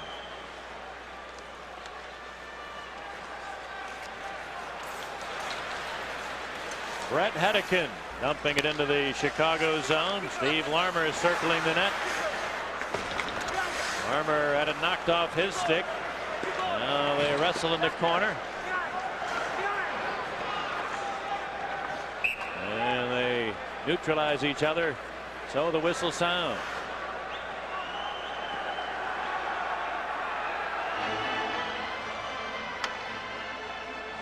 Brett Hull, a big goal to turn the momentum in this game around. There's a proud papa on hand. He's with Darren Pang. Okay, thank you very much. And Bobby Hull is joining me right here. And Bobby, are you surprised by the physical nature of this game? I didn't really know what to expect. I didn't see the first game, Darren, but the Blackhawks always come out strong in the first period. And I was telling the guys downstairs, Brett and the group, that check them in the first period, stay even at least in the first period, and then you'll be all right. Great, thanks, Bob. A very charismatic player during his day, Bobby Hull. Electrified fans not only here but all over the NHL, and now his son is carrying on quite a legacy. And the Blues, Hull trying to clear it ahead, a bouncing puck deflecting and resulting in an offside call against St. Louis. Steve Smith picking off that 3-foot pass, batting it out of midair, and 46 seconds. Good job so far by the Blackhawks. This is a big penalty killing situation late in the second period. 3-3 game. Chris Chelios did a great job with the jersey, unless he put a fresh one on, but not as soiled as it was in the first period. You know, just carrying on what Bobby Hull was saying, I was downstairs near the Blues locker room before the game, and Bobby and I were talking for a second, and our friend Wayne Thomas, one of the assistant coaches for the Blues, came by, and those two shook hands, and Bobby said, "All right, Wayne, keep it going now, same way." And Wayne said, "Same way? What are you talking about? We lost the first game." He goes, "No, the same way I would have done it." And the Blues have followed through, at least to this point in the game.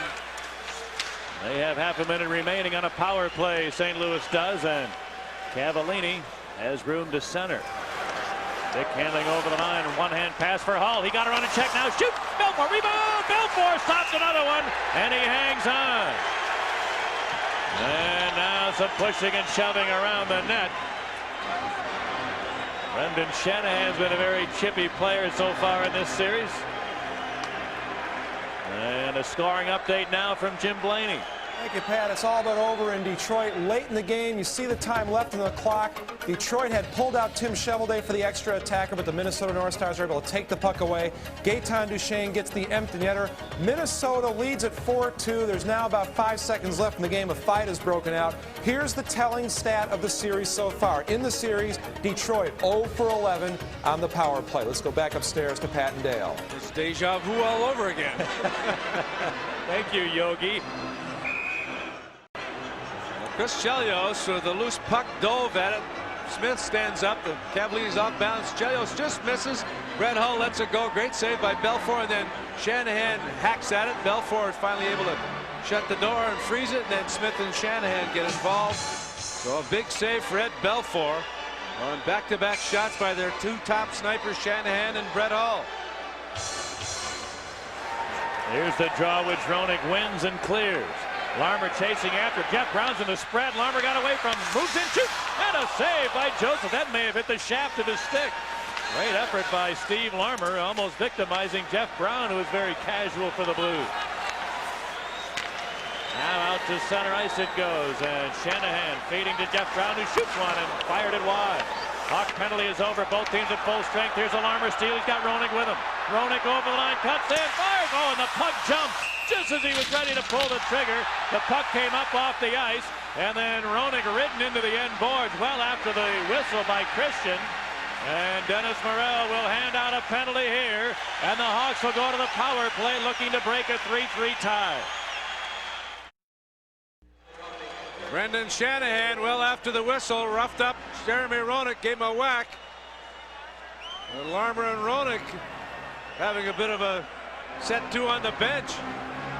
2-on-1 situation, and Roenick's shot was deflected.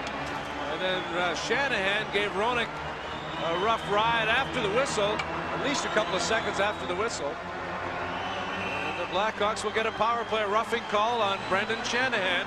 You said it, he's been very chippy in this game and in the series. And a little roughing going on the Hawk bench after all that. Steve Larmer's a very quiet guy off the ice. People are probably not aware that he may be the most vocal Blackhawk player when the game is in progress. He is always chirping on that Hawk bench, expecting the best out of everybody else as he does it himself. And Ian Roenick clearly not agreeing on whatever was said. Here's the draw taken by Kravchuk, a long shot. Joseph's up the rebound. Comes loose side of the net. Here's a chance. Dribbling just wide off the stick of Noonan. Now it comes loose on the near side. Keith Brown keeps it in. Put it in behind the net. Mateau lost the handle. Butcher whips it to the far side. Held it by Kravchuk. Up the boards to Brian Noonan. Noonan, side of the net for Sutter. He's bumped by Hedeken behind the goal. 3 Hawk forwards in there. You could put a blanket over him. Now it's dug out of there to the line, and Keith Brown moves in shooting. Joseph gave a rebound and then swatted it away from Brent Sutter before he could get to it. Now at the line, Keith Brown. Up the boards to Noonan. Ryan Noonan back to the line, and Brown takes a look, slips it to Noonan, goes across to Kravchuk, faking, walks in, Kravchuk shoots, oh, and he got a piece of the near post, held in by Keith Brown. Out to the line, Kravchuk, centered one, Noonan, shooting, and a save by Joseph. Rebound Wilson, trying to clear it, but he hit the referee Morel in the rear. Hawks hold it in because of it. Here's the Mateau, and his one-timer rolls just wide. The Hawks with great pressure on this power play. Kravchuk a draw, tip, deflected wide. Off Brent Sutter. Here's Keith Brown at the line. Brown takes a look, but it's a Mateau. His pass stolen by Ron Sutter, who cleared. The Hawks do everything but score in that power play flurry. And there's time for one more rush with the extra man here. We're tied at 3 with 4.5 left in the second. Here's Larmer. He gains the line. Splits the couple of checks, then peels off, dropped it around Brown to Chelios. A shot is blocked, and Richard Sutter clears it. And the Blues penalty now is over, and both teams are back at full strength. Bob Basson knocked down by Steve Smith behind the net. And the puck is not sitting down at all here the last couple of shifts, jumping all over the place. Smith finally got control of it, and Chelios who shoots it in. Now Zombo. Clearing to the neutral zone. Larmer looking for Rob Brown. That didn't click. And the Blues, Zombo gets it to center, and Dave Christian got it into the Hawk zone. Lowry gets to it. Lowry cuts to the side of the net. Knocked down by Graham there. Puck loose in behind. And Dirk Graham able to pick it up. And looking to clear is Rob Brown. He did get it to center. And Chelios is without a stick. Rob Brown wants to ice it here, and he does. As the Hawks had a man out there without any lumber in his hand. Down to 3.5 left in the second period here tonight. The Blackhawks and the Blues are tied at 3. Blackhawks on the power play. They didn't score, but their power play working tremendously better in the playoffs. Great puck movement. The puck is along the far side here with Brian Noonan. Brent Sutter's over here. Mateau. Great positioning by the forwards. Now there's a triangle situation developing here with the Pointman up here, but the great puck movement will clear it, move it along, let the players continue on. Noonan fades. He's got Sutter in here, and Sutter mishandles it. Now the Hawks get 3 guys in behind the net, something they've been avoiding all night long. Move it along, but once they got out of that bad habit, they started to separate and continue on, and they move the puck. But you can't score with 3 guys in the corner. Finally, they get out of the position and they start moving it around, and the Blackhawks have a great power play. We've played almost 37 minutes of hockey. St. Louis has 10 shots on goal so far in the game, but 3 have gone in, and it's a 3-3 deadlock with a face-off to the right of Belfour. Here's the draw to Quintal, who put it in behind the net. Basson is there. Centered one. It's shot wide by Wilson. Basson again. Bob Basson. Centered one. Here's a drive. They score! Sneaking in from the far point, the Blues defenseman. Was that Jeff Brown? I think it was. Who snapped it in. No, Rick Zump. Yes, Brown is the man who put St. Louis in front. 4-3. Well, the Blackhawks fail to cover the points. The 3 guys in front of the net. Basson in behind. His first attempt was shot by Wilson, but Jocelyn Lemieux comes in. Now nobody's covering the Pointman. Everyone's got their back to the front of the net. No one looking out front. And you've got to be in position to look either way. Lemieux leaves his Pointman and moves in behind, moves in, goes to Basson, and Jeff Brown's all alone. And with Belfour down, he snaps it. Great wrist shot with Belfour down on his knees over his left shoulder. And the Blues stun the Blackhawks with 2 second-period goals to take the lead 4-3. What a shot indeed by Jeff Brown, going upstairs as the Blues have tried to do right along. And Brown with an excellent snapper to put St. Louis in front in this game by a score of 4-3. As Chelios shoots it into the St. Louis zone, and off the end board, Joseph smothers it and hangs on. You always have to be leery of Jeff Brown. He's got a great shot, and everyone collapsed, and everyone was inside the hash marks as far as the Blackhawks, and everyone with their back to the front net, all looking towards Basson. Basson's the least of their worries in that situation because he can't score from behind the net. Jeff Brown, who had a 20-goal regular season on the blue line for St. Louis, to go along with 38 assists. Brown with a big goal to put the Blues in front. The St. Louis team has scored 2 unanswered goals here in the second period. 4 goals on 11 shots for St. Louis. 3 goals on 24 shots for Chicago.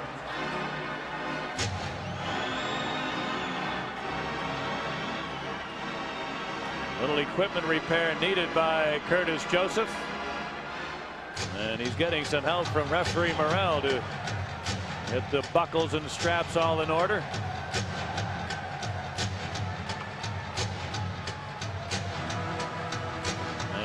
Now Joseph will look at a face-off to his left. 3 minutes left in the second period. 4-3 Blues as the draw is controlled by Chelios. Into the near corner, Brent Sutter leaves it there. Noonan against Zombo. He had to leave it there. Now here's Mateau. This is the hockey version of the weave in that they use in basketball. Now Zombo lost it to Noonan in behind. Noonan trying to center one. Joseph blocked the pass. Noonan got it back from Mateau. And a save by Joseph. And he hangs on. Curtis Joseph continues to shine in the St. Louis goal. And the Blues continue to lead the Blackhawks 4-3 because of it. Well, Brian Noonan picked the pocket of Zombo in behind the net. Hooked him, took it away. Tried to wrap around. Then the puck came back to him. He slipped it out to Mateau. Mateau was tied up, didn't get much on the shot. But Joseph, like a road hockey goaltender, when you're not allowed to raise, had his stick flat along the ice and made the save with the goal stick.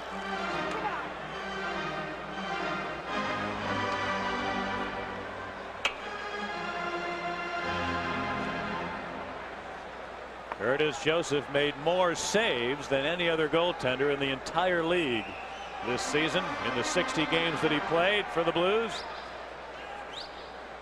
And he is had an outstanding first couple of games in this series here in the stadium. Face off to his right, which Roenick wins to Horacek. Clearing it around the boards. Roenick in behind. Got away from a check. Now Horacek on the near side. But it knocked off his stick back to the Hawk zone. Once again, the Blues taking liberties with Roenick, and Shanahan give him an elbow.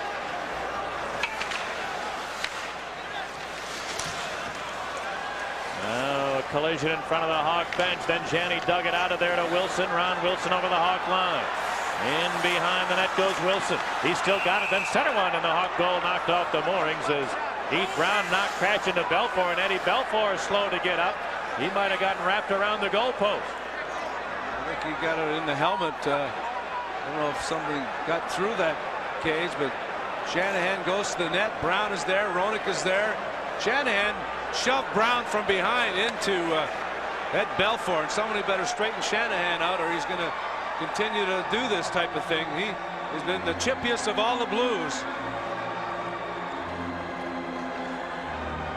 He clearly just whacked Brown from behind, and his momentum went crashing in to Ed Belfour. And Ed Belfour still down on all fours. The Hawk trainer Mike Gapsky has come out, and Dominic Hasek is getting ready should he be called on here. He's donning the headgear as if he has already gotten the call. And Ed Belfour continues to try to shake it off down at his end of the ice. Boy, you said it, though. Brendan Shanahan has been running around like a man possessed in the entire series to this point.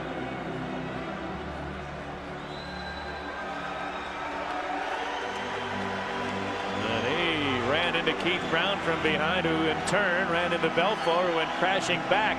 And Dominic Hasek coming out here to, I'm not sure if he's been told he's in already or not. He may just be checking with Belfour, but he's got the headgear on as if he's gotten the word. As the two goaltenders now talk it over, and Eddie Belfour is out of this game. 4 goals on 11 shots for the Blues, and then a late second period shakeup for Belfour as he went crashing back into his own net, and that's all for Belfour as Hasek comes into the game. Here's Darren Pang. And I tell you what, Patrick and Dale, the problem with the mask that Ed Belfour wears is it's not fully protected around the back of the head. And it appeared to me as if he got it caught, and you can often get pinched behind there as the mold comes around. The back piece that protects the back skull of your head isn't all there. So it looked to me like he really caught it in a pinch right on the crossbar. And that's often very difficult. Let's go back up to you guys.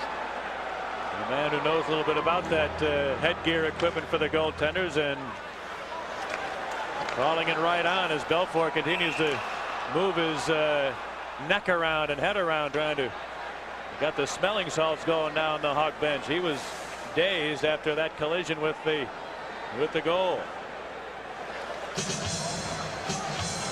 Shanahan just nudged Brown, and that's all it takes when your momentum was going forward. He went crashing into Belfort, and he's holding his head right away. And it must be the back because the front part is well protected. He definitely is feeling the effects of being hit in the head. That traffic in the crease. So Dominic Hasek. This is not the first playoff game he's ever appeared in. It's actually the 4th game he's ever played in the postseason, but he has played the equivalent really of only 1 game. He had only 69 minutes of play coming into tonight. Here's the play in the Hawk zone. Jeff Brown a long shot, sailing wide, coming to the near side. Basson. Rob Basson put it in behind the net. Stolen there by Chelios. Ahead to Larmer. Steve Larmer flipped it to the far side. Herkus over the line. Back to Larmer. Shooting. Deflected wide by Quintal nicely. And Ron Sutter got help from Stefan Quintal around the boards for Brett Hull. Rolled it weakly to Ron Sutter, who pushed it to the Hawk line. 1:15 left in the period. Dave Smith bouncing it in there. Rich Sutter. Now comes back into the Hawk zone. Lost the handle though, and Noonan. Clearing it out to center and Kravchuk. Less than a minute for the period as the Hawks dump it in. Lowry bumped on the boards. And the Blues look to clear, and Keith Brown kept it in there for Noonan on the right wing side. Into the near corner it goes. And Brent Sutter and Rick Zombo wrestle there. Now Horacek in. Ron Wilson took it off his stick though, and Blues managed to clear it to center ice. Hawks dump it back in with 20 seconds left, and a delayed offside call will bring on a whistle here. And now Horacek and Lowry, well after the play had been stopped, whacked one another. And let's see, there may only be the one penalty to Horacek. Dave Lowry heading back toward the Blues players bench, so Tony Horacek will be sent off here for Chicago. A tough situation for a goaltender, not expected to play, sitting there cold, and 2 minutes to go in a period, and he has to fill in. His 4th appearance in playoff competition, though, as you mentioned, Pat, only 69 minutes of play. Tony Horacek, the only one sent off, and the Blues with 19 seconds will have a power play to finish, and more than likely to start the 3rd period. So this is a situation where the Blackhawks lose a bit of composure, considering what's happened here in the 2nd period.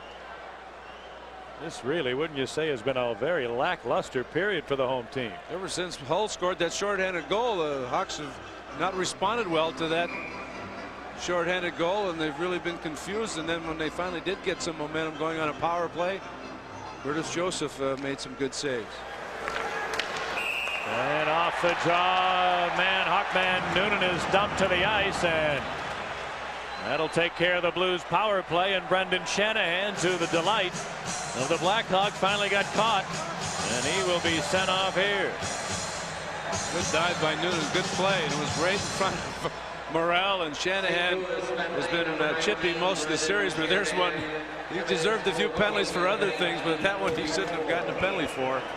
And the Hawks get a break. 2 minutes for hooking at 19:44.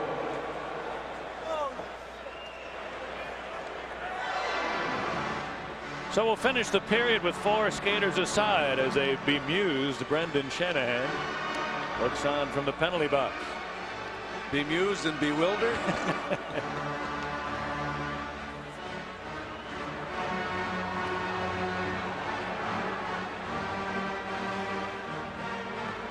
Here's the draw. Brett Hull advanced it almost to himself, but then was Pocek. And back come the Hawks. Roenick trying to move in, and a nice play by Hedekin to knock it away from him. Now Jeff Brown will crank a long one down the length of the ice. It sails wide, and that'll do it for the 2nd period. A big period for the visiting St. Louis Blues as they score a couple of unanswered goals.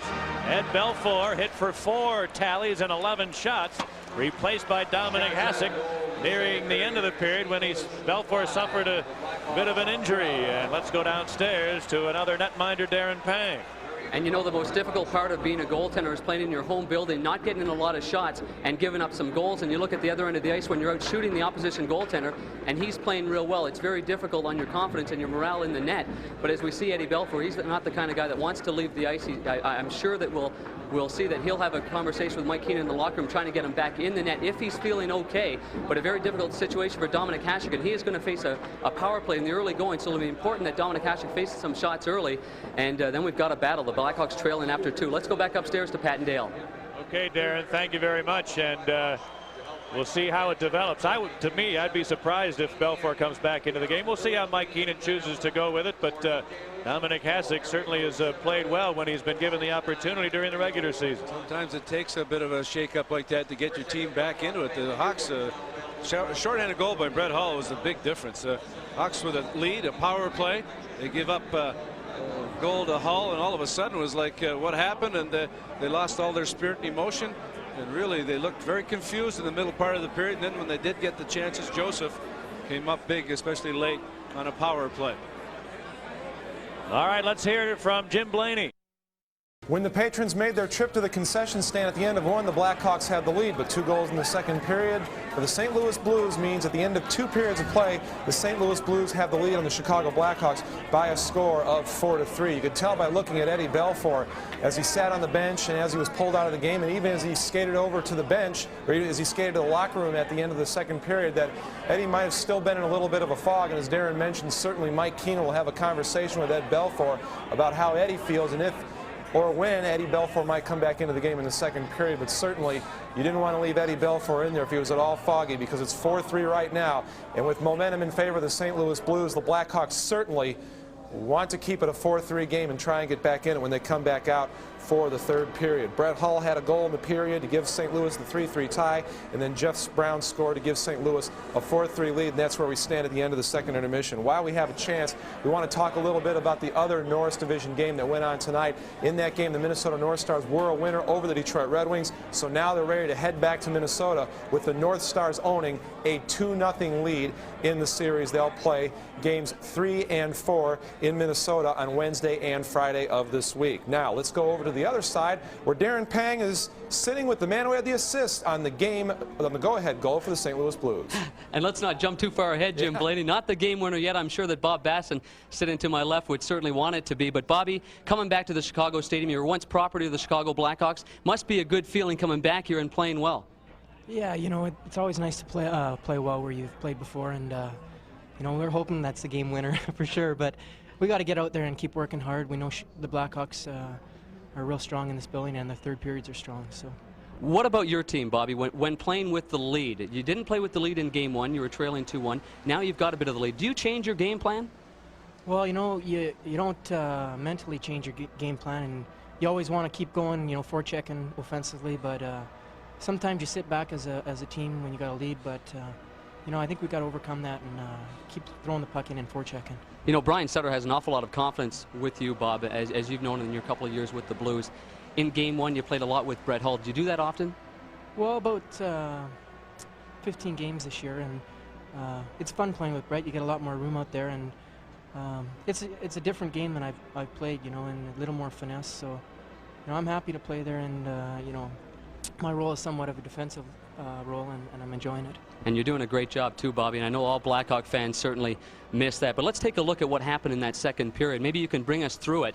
And this is another great hit. This is your job, Bobby. Yeah, you know what? I just got my head up, and I think that was Chelios. He actually hit me good because I lost my win, and I didn't catch it till I was on the bench. So he's a tough player, and I guess that's the way it goes sometimes, eh? Is he one of the guys that you key on, Chris Chelios? Do you think, you know, do you say he's going to play a lot? He played 35 or 36 minutes in game 1. You try to hit him as much as possible? He's one of their key defensemen, and we have to take him out for sure. So, you know, whenever we get a chance, we try to take the man on, you know, and that's my job, so I do that. You know, I played with you in Indianapolis. I saw that in practice you worked an awful lot on your shots. You're a good shooter. Do the St. Louis Blues work on anything special with Ed Belfour? I know a lot of teams try going through the legs and up high. Is your team the same way? Well, you know, Darren, that he goes down a lot, so, you know, you try to shoot high. He's real good, though. He flops and takes a lot of the net away, so, you know, if you get a chance, you can try to go up high for sure. Well, listen, Bobby, I appreciate you stopping by, and congratulations on your helper. Hopefully for Blackhawk fans, it's not going to be the game winner, but let's send it back over to Jim Blaney. Hawk Vision's overhead camera is brought to you by the Upper Deck Trading Card Company. Nobody does hockey like Upper Deck. 2 goals for the St. Louis Blues during the second period. They have the lead. Now it's time for Dale Talon to go to the head of the class. Here's Chalk Vision with Dale. Thanks a lot, Jim Blaney. The Blackhawks on a power play. The power play working very well tonight, moving the puck extremely well. The Blues with 2 guys here on the top part of their box, giving them a lot more room than they need on the power play. They've got to be up higher to challenge disappointment. They're not doing that. When you do that, you're going to give these pointmen too much time and room. Let's move it on from here. The Blackhawks, Keith Brown freezes the one guy. The puck movement is very good. Let's stop it right here and take a look. The Blues box, it's very good, but it's very close. And it gives the Blackhawks too much room, and there's more room on the points. And the Blackhawks moving the puck extremely well in this segment of the power play. They're passing very crisp. Curtis Joseph's the difference. Noonan moving the puck, quick passes, and now Kravchuk fakes and freezes this guy. He's done. He's swimming, doing his impersonation of Mark Spitz. Now Kravchuk comes in here, and he takes a look. And the key guy in this situation is right here, Stefan Matteau's in front. And we've got a guy in the slot as well. So it's hard for one man to look after either one of these guys. Let's move it. Kravchuk freezes his guy. Matteau's all alone. He slips it across to Matteau, and the shot hits the post. So excellent movement on the power play, but Curtis Joseph, the backstop. Now the Blackhawks, very few shots and goals against, but 2 key goals, a shorthanded goal. The Blues finally get some pressure. They've got the puck in the Blackhawks zone. Their point men open. The Blackhawks seem to be running around. Only one guy rushing at either 2 point men. You'd like your wingers to look after these guys, and it's the centerman that gets way out of position chasing the 2 point men. Now the Blues continue on from the point. It's dumped in by Quintal. It goes in behind the net. Ron Wilson is in front. The play continues to Basson. Now Basson stops behind that. Let's stop it right here. He makes a good pass to Ron Wilson. The Blackhawks are all right now. Basson is not the dangerous guy because he's behind the net. But now the Blackhawk players all have their backs to the front of the net. They all have their backs to the front of the net. Now moving on. Let it go. Basson's behind the net. They're all looking at Basson. They all turn. They all got their eyes looking towards Basson this way. Jocelyn Lemieux, the winger, his point man is open. Basson sees him. Brown comes in, gets the perfect pass. Now the hole right here. He's going down. Belfour. Brown just snaps it right into this little opening here. A perfect shot for Jeff Brown. And the Blackhawks had everything looking on the puck carrier. Basson was the least dangerous guy. They forgot about the most dangerous guy, who happened to be Jeff Brown. So that goal put the Blues up by a score of 4-3. The play of the game, Brett Hull's shorthanded tally. There was a noticeable upturn in the Blues play after that, and a real downturn in the Hawk fortunes. I thought Hawks are very relaxed on that power play. Steve Smith very casual in the neutral zone, had it stripped away. Bang! Brett Hull goes in, scores on their first shot, and the Blackhawks thought it was the end of the period, I think, and they were really confused in their own zone, the neutral zone. They didn't have any spark. And that really is the turning point in the hockey game. Let's take a look at what was, at least until this point, the key in this hockey game, the turning point anyway. Smith with the backhand move, stripped away from Brett Hull. Now Brett Hull takes a look at Belfour's going down, and Brett Hull finds the opening and puts it over his shoulder inside the far post, and that was a big turning point. And then Brown, late in the period, scores to give the Blues the lead, but everyone forgets about the most dangerous guy is the late guy. Everyone's got their back to the front of the net, and Bob Basson, who was injured, bounces back and makes a great play to Jeff Brown, and a very big goal. The Blackhawks aren't good and coming from behind. Let's go downstairs and hear from the assistant coach, Rich Preston, who's with Darren Pang.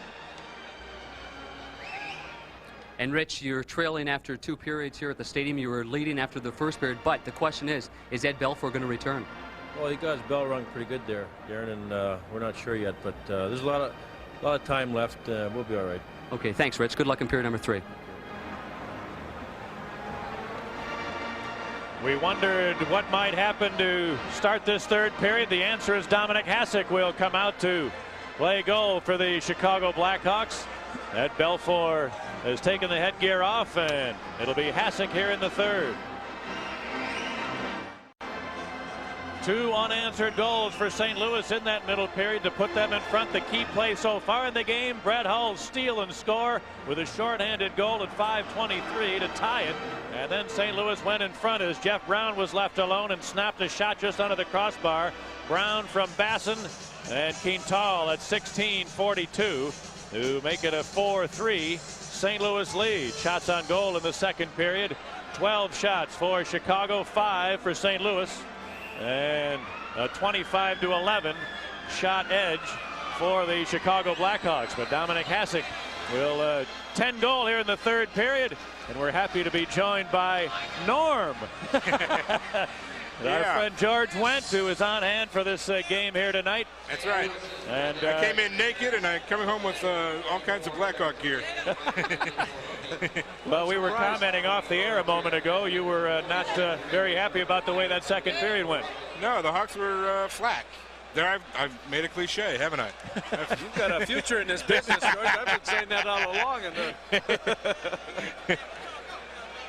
Well, George is in town. He's involved in a show with at the Body Politic Theater called Wild Men, where you must be the lead in that. Yeah, well, it's about 4 guys who go up to the North Woods to try to have a male bonding weekend, and it's very, very funny. Written by some friends of mine from Second City, some funny songs, and you know, it's a great show.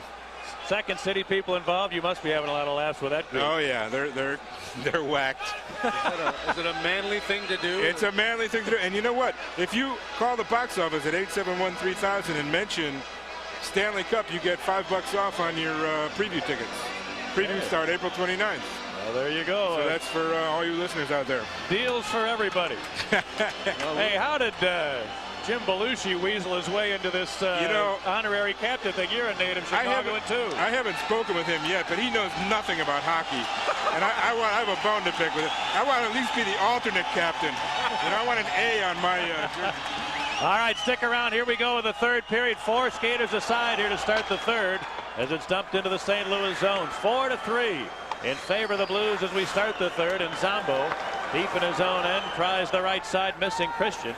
And Kravchuk chases it down deep in his own end. Igor Kravchuk to Steve Larmer at center. Nice backhand pass right on the money to Roenick. He moves in shooting, and a save by Joseph, who gave a rebound, but the Blues are on it. And Ron Wilson bounces it back to the Hawk line. Here's Roenick starting Chicago back to Kravchuk into the Blues zone. Kravchuk forced back to the neutral area with it. And there's a minute left on both of the minor penalties as we continue with 4 aside. Jeff Brown, who has the lead goal for St. Louis, dumping it into the Hawk zone. Chelios there.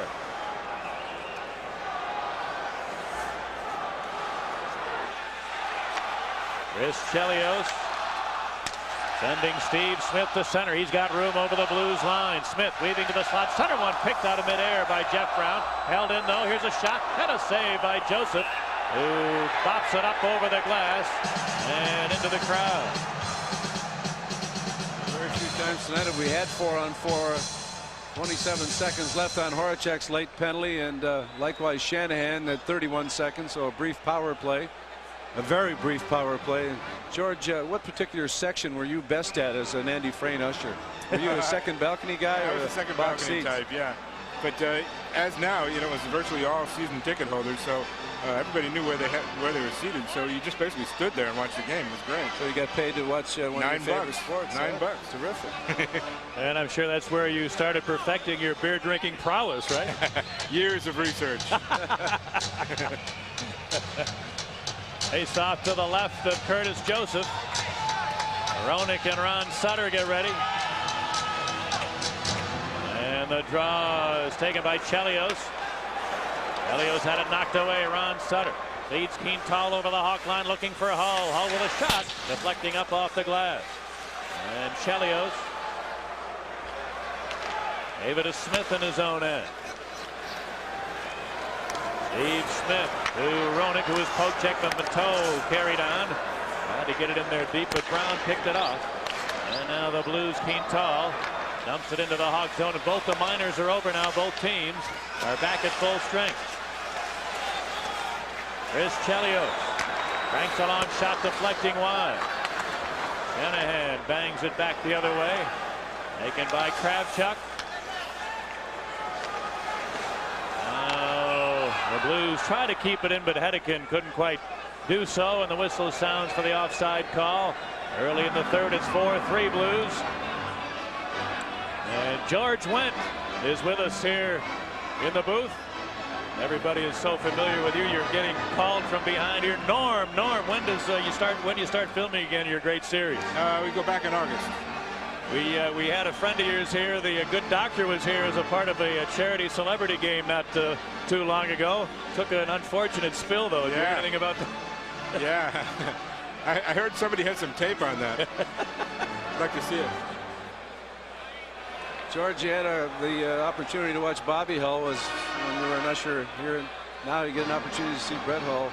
It's got to be a sort of a thrill for you to watch both of them. It's amazing the similarities. Well, I mean, you know, apart from being left-handed and all that. But I wonder, is he going bald in the same spot? We'll never know with the helmet. We could have a movie, Hairline Creations 2. Hedekin over the Hawk line, in on Kravchuk to the corner, trying to center one, rolled it in behind. And now Butcher looking to keep it in. Got help from Shanahan at the line. Far point to a wide open Hedekin, who shoots one. Hasek stopped the game, a rebound, and he made another save. Dominic Hasek with his first test since he came into the game, and he answered the call twice. And Brendan Shanahan, 7 goals in the regular season, yet to score in the playoffs. He's been very aggressive. The Blues keep it in. The Hawks have difficulty clearing. Pass across the Cavalier, or I should say Hedekin, who's had a pretty good game in his first game ever. The rebound on the backhand, and Shanahan can't put it through Hasek. He was at a poor angle, couldn't put it up. Hasek on the goal line with a pad stacked. And Shanahan did well just to get the shot away, though he couldn't put it up. Now, why didn't Hasek get a chance to warm up? Well, exactly. Then Duffo would have been out of the game altogether if he got a chance to warm up. There used to be a rule that if you did have an injury, you could warm up, but I think they've changed it. I think now you have to go in cold. But, I guess they must have felt that Belfour was able to continue on, and maybe it was just a shakeup for the team. Well, that rule really was changed, though. You just don't get a warm-up as coming in as the backup goaltender. Teams were using that as a ploy to try to stop momentum of the opposition. Here's a icing call against the Hawks. A little pushing and shoving after, but no damage done. You know, I was surprised that one of your cohorts on the Cheers series, Woody Harrelson, you know, he's got that movie White Men Can't Jump. I think you'd be a natural. How come you weren't in that? I taught him everything he knows. I still take him to school once in a while.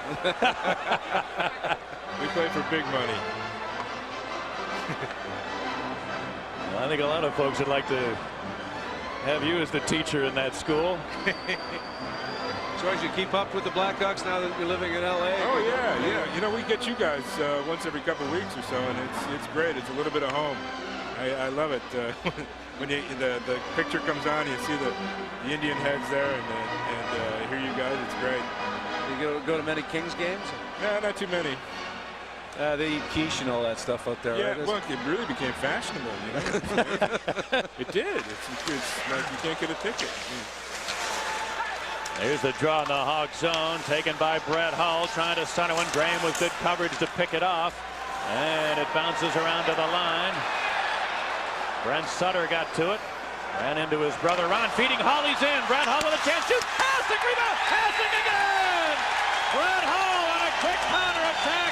Stopped twice by Dr. Dom. Well, this is what they need. They need Hasek to come in and shut the doors so the Blackhawks can come from behind. You need somebody in middle relief, and Hasek, after the Hawks were sloppy at the line, Steve Smith failed to clear. He tried to flip one. It was kept in at the line, and all of a sudden he got ahead, and Hull snuck in behind everyone. Smith retreating, get the hook, and the save by Hasek on the low shot from Brett Hull, and another save on the rebound, flat on his back. Unorthodox style, but he gets the job done. And Brett Hull goes to the bench in disbelief. Can't believe he didn't score there. Now, he doesn't have the speed of Bobby either, does he? He doesn't have that, but he does have good quickness. He reads very well and anticipates. So he showed a good burst in the first game, and a short-handed opportunity. He pulled away from Chris Chelios from the blue line, and really showed good acceleration. But not the same explosive style of the great Golden Jet.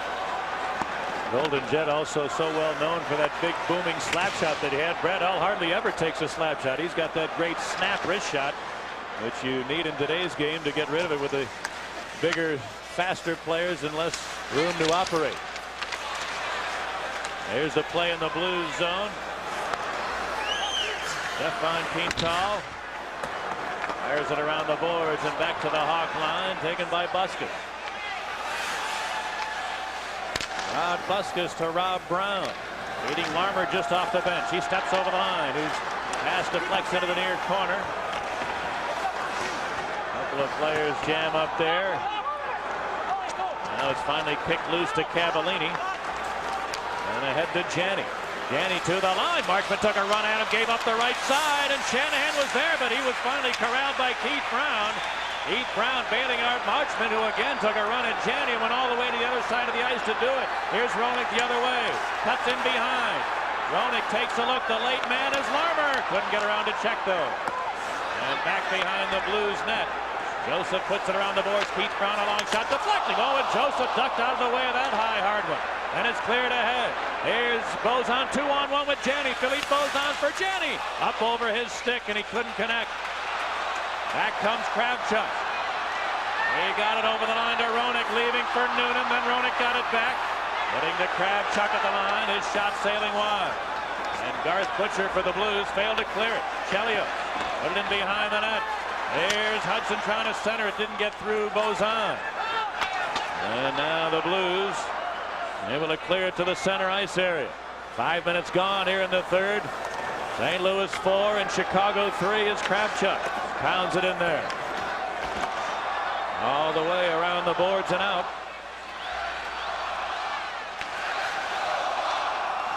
And the Blues dump it into the Hawk zone. Taken by Kravchuk as the crowd kind of come to life here in Chicago Stadium. Herkus bounces one to center. Noonan's there, gets the line, leaving for Chelios. Chelios to the late man Herkus. He kicked it back. Taken by Smith. Shooting. And a save by Joseph. He saw it all the way quickly for Hull. He's in it again. Brett Hull, another breakaway shoot. Hasek again! Dominic Hasek has stopped Brett Hull 3 times in the early going in this period to keep the Blackhawk hopes alive. Brett Hull trying to go through the 5-hole both times. I would have thought he was going to go high on that one, but he tried to go through the legs. Now the Hawks, Busquets, flipping it into the Blues zone. And then it's shot right back the other way. Taken by Brian Marchment. Marchment pushing it into the St. Louis end. Now Rich Sutter puts it into Chicago ice. Marchment has to hurry with Lowry in hot pursuit. Marchment put the touch on it for an icing call against St. Louis. 13 and a half to go in the third. 4-3 Blues. Let's hear from Jim Blaney for other action. So much, Pat, at the Forum in Inglewood, California. The LA Kings and the Edmonton Oilers playing a wild one. It was 2-1 Edmonton.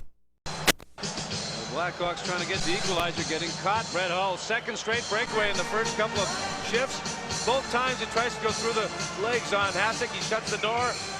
Hasek's best asset, quick legs and feet. And he keeps the Blackhawks down only by a goal. Face off to the right of Curtis Joseph, who has stopped 25 of the 28 shots he's faced. Here's the draw into the near corner. Steve Larmer after it there, ran into Hedekin. Now along the boards, the Blues, Hedekin. Cleared it behind the net and Butcher.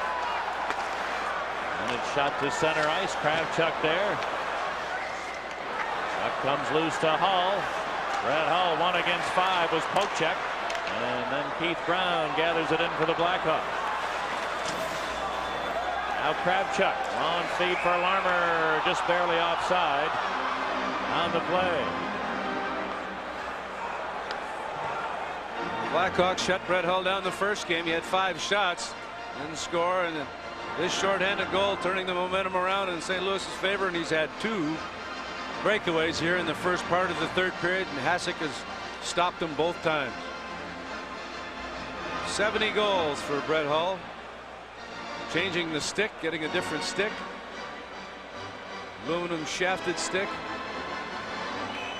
I shudder to think what Bobby would have done with an aluminum shafted stick. Do you think it really makes that much of a difference? Oh, sure, you get a little more spring to it, definitely. A little lighter.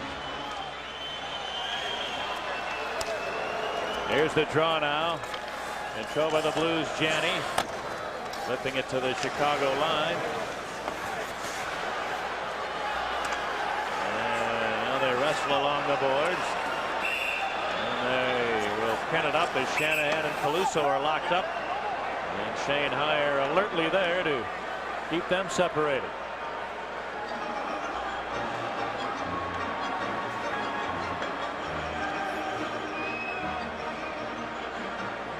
The Blues own a 4-3 lead over the Hawks.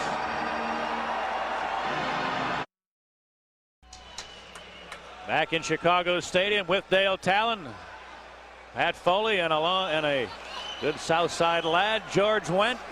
Yeah. Sitting alongside, hoping for a Hawk comeback, but the Blues playing well, not allowing a whole lot of Chicago chances. Here's Bozan, a wrist shot, and a stand-up save made by Hasek. I got my hat here ready to throw on the ice for Chelios. It's a long chuck from up here, but I'm trying. We'd love to see it. Here comes Caluso, putting it ahead. Down goes Larmer. There's going to be a penalty. Larmer with a shot and a save by Joseph. Rebound Hudson trying to center one.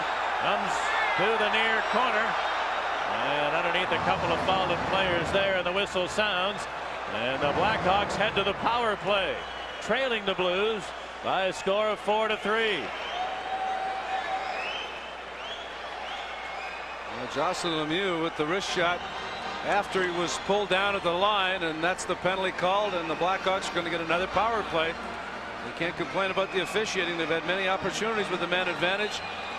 This is a critical time, obviously. St. Louis penalty number 36, Philippe Bozan, 2 minutes for tripping at 8. So Bozan from the French national team gets a tripping call on Jocelyn Lemieux.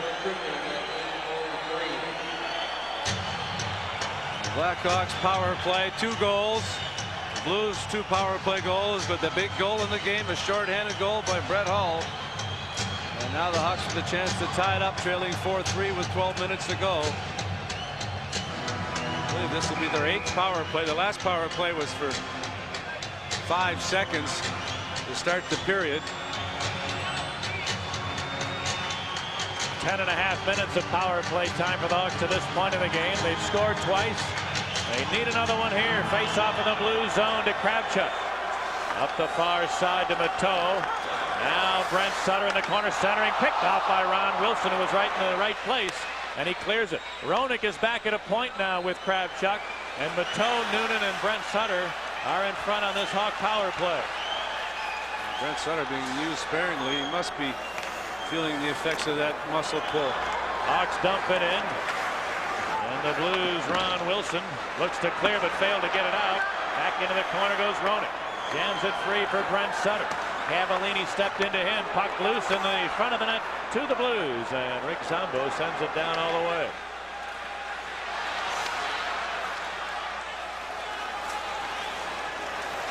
Igor Kravchuk over the line, offside is the call. How often does George Wendt get back into Chicago?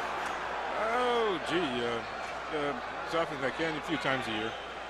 How long will you be here with this play? A couple months. We'll have to come down and see you. Oh, yeah, you'll enjoy it, I know. Well, once again, George in town to be involved in the play at the Body Politic Theater called Wild Men, a tale of 4 guys in a big chill male bonding weekend. I hope at least I hope you're drinking beer at least, and not wine spritzers or something. Oh yeah, no, we're drinking beer. Well, listen, we appreciate you stopping by. Hope we can see your hat flying on the ice if Chelios can get that hat-trick goal. I think I may jump on the ice. Oh, no, please. I can't believe we're still up here, the two of us on this scaffold. All right, thanks a lot, fellas. Okay, George, all the best. Here are the Hawks dumping it in on the power play.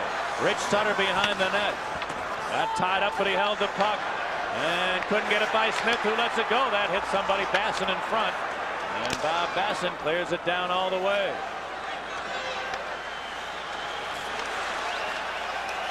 Here's Steve Smith to Chris Chelios. He sends it into the Blues zone. Noonan back to the line. Chelios is there with a long wrist shot. He just missed the far post with that. Smith trying to hold it in, had a poke checked away by Lowry. To Wilson. Ron Wilson into the Hawk zone. Drops it back to a wide open Cavallini. Shoots! Hassick just got a piece of that, or maybe that hit the fallen player Chelios in front of the net. Now Cavallini for St. Louis. Tied up in the Hawk zone by Roenick. But Cavallini held the puck. Finally, Roenick got it back, but the Blues penalty is over, and both teams are back at full strength.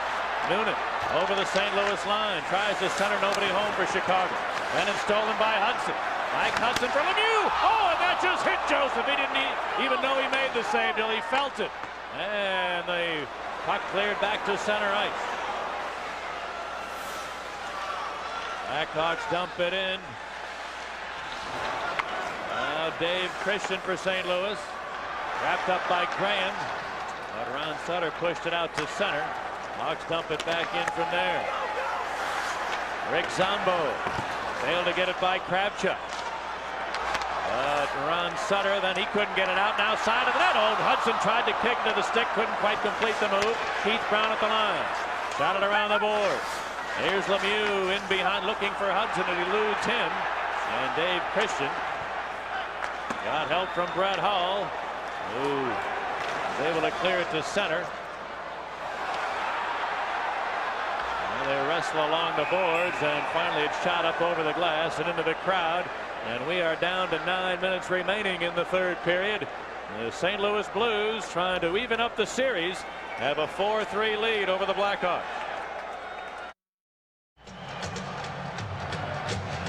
Belfour replaced by Dominic Hasek late in the second period after he had his bell rung. And Hasek has really performed admirably considering the circumstances. He has stopped Brett Hull 3 times here in this third period. And the puck once again is cleared up into the crowd.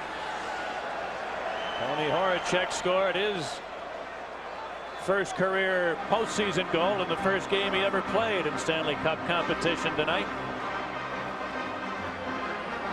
At the time, it put the Hawks in front 3-2 late in the first, but the Blues with 2 unanswered goals in the middle period have vaulted in front 4-3. And that's where we stand with just under 9 minutes left in regulation time. Here's Jeff Brown back of his own net.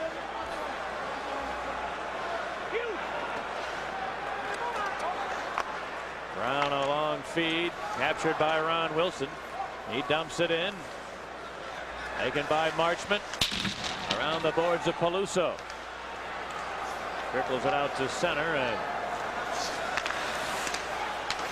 Jeff Brown sends it back into the Chicago zone.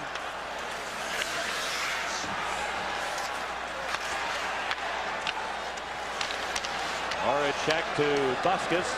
Out to center. Peluso rolled it in for Herkus. One man back is Butcher. Herkus stick hands around and shoots. Oh, what a save by the goaltender Joseph. I'm not sure if it got a piece of the post as well. Looked like he got a piece of it with the glove. Tony Herkus turned Garth Butcher inside out. Nice fake. Butcher goes down quickly. Herkus going to his left, shoots back to his right, and off the glove and off the post and up into the seats. What a move by Herkus. A bank pass by Peluso.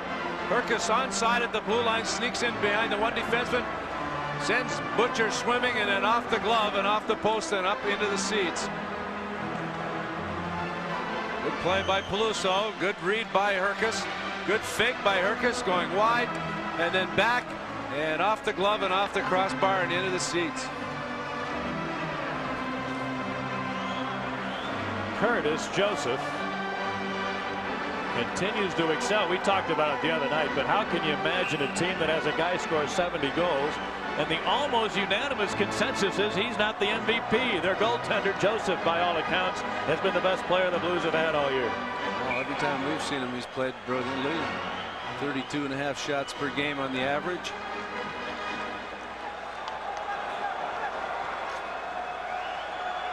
And the Hawks are almost there now. 31 shots for Chicago with still 8 minutes to go.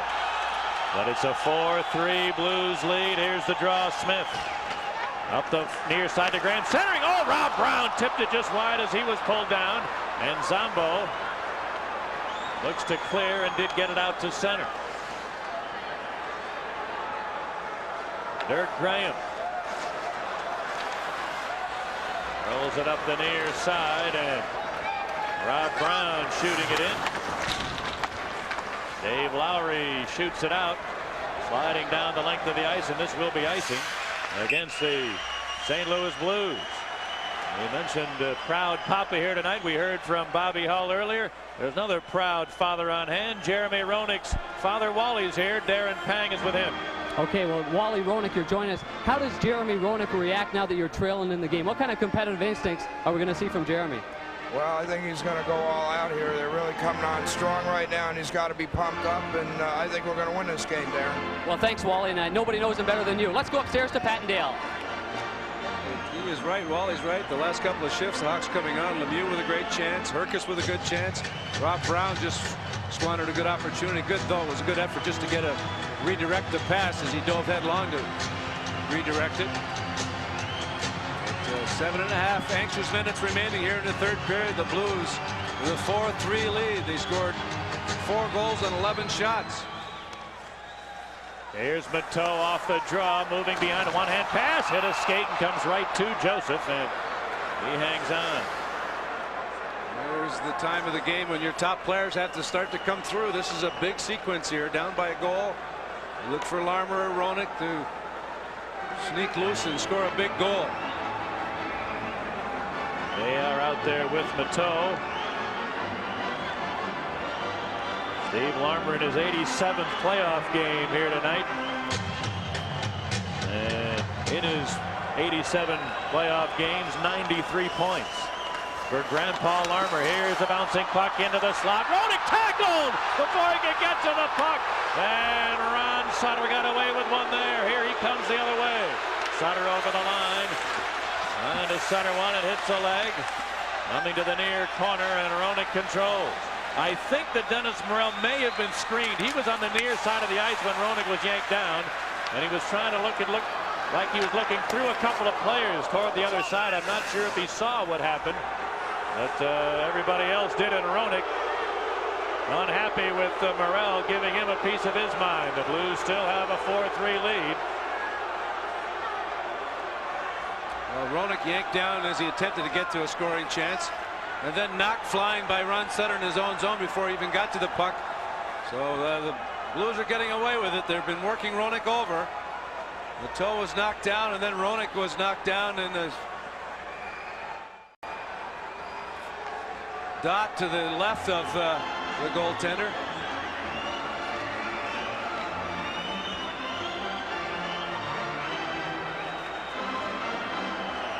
Roenick has 1 assist.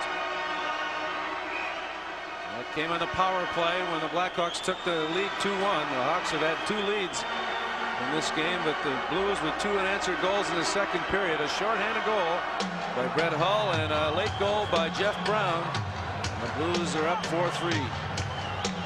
Minnesota knocking off Detroit to take a 2-0 lead after 2 upset wins in Joe Louis Arena. What kind of odds do you think you could have gotten before the series to make that sort of wager? Especially after what happened last year. Everyone really prepared for Minnesota more so this year, but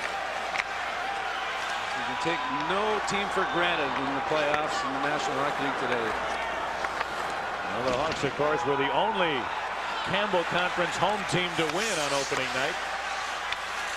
And now Detroit has lost 2 in a row in their own rink.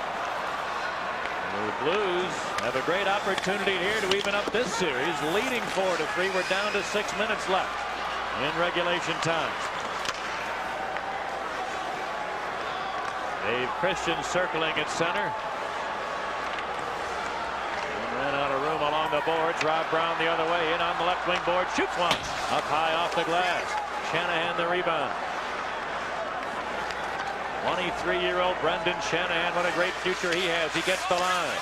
Trying to flip it in front, but it hits a leg and deflects to Chelios. Now Smith. Steve Smith to Brent Sutter. Shooting it in.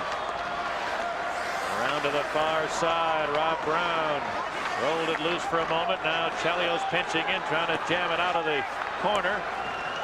Comes around to the near side, and Smith with a flip shot that deflects upstairs, and it's gloved by a leaping Joseph to halt the play. Down to 5.5 left in the third. 4-3 Blues. And wouldn't you be surprised if Curtis Joseph is not named one of the finalists for the Vezina Trophy? He has been terrific, and a lot of candidates for that situation. Patrick Waugh, Belfour, though his win total is down, I don't think he's a long shot, but Joseph certainly has to be a contender. Kirk McLean with Vancouver had a great year as well. Of course, so did Cheveldae in Detroit. And there will be a lot of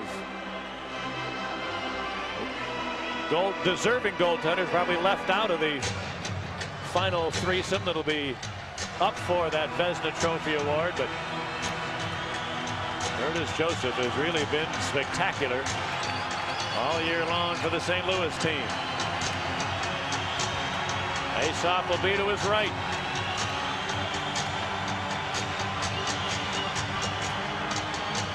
Here's the draw. Taken by Ron Sutter. Over to the far side. Brett Hull leads it there. Ron Sutter ran into Horacek and couldn't clear it. Mateau far corner. Stefan Mateau moves in behind a one-hand pass. Nobody in front of the net for the Hawks, and Jeff Brown able to clear it back into the Chicago zone. And it's an icing call against the Blues. And the Blues will probably do this more often than not. They will make the safe play, protecting a one-goal lead with 5 minutes to go. A little pressure applied by the Blackhawks. And as soon as they get possession, it's a hard, safe play off the glass, and it's an icing call.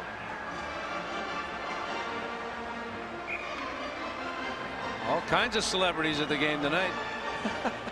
Wayne and Garth. I wonder which one of those guys was blowing chunks earlier. I wonder who owns those wigs.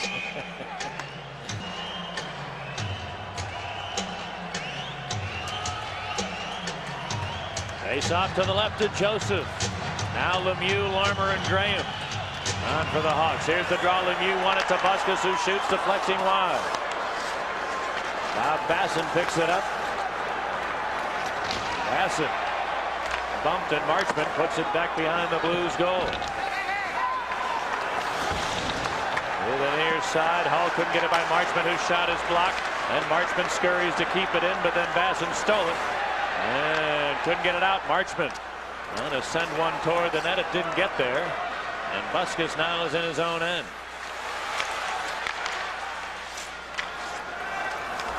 Marchment then dumps it in there. Quintal off the glass and out. Steve Smith deep in his own zone. A steal by Ron Wilson. Wilson trying to center one, comes out to the line. Quintal holds it in, but it's behind the net. Chelios there. Tied up by Lowry. Dave Lowry takes it away, but then the Hawks regain control. Then Noonan managed to jam it free to Roenick at center. Roenick to the line. Fires! And he had Joseph beaten. Might have gotten a piece of the near post. And the Blues now can't clear it. There's Mateau, a shot. Joseph, what a save. Rebound to Wilson, who cleared it back the other way. He's made that same type of save at least half a dozen times tonight, kicking to his right with his pad. 3.5 left in the third period as the Hawks shoot it in. Philippe Bozan shoots it out to center.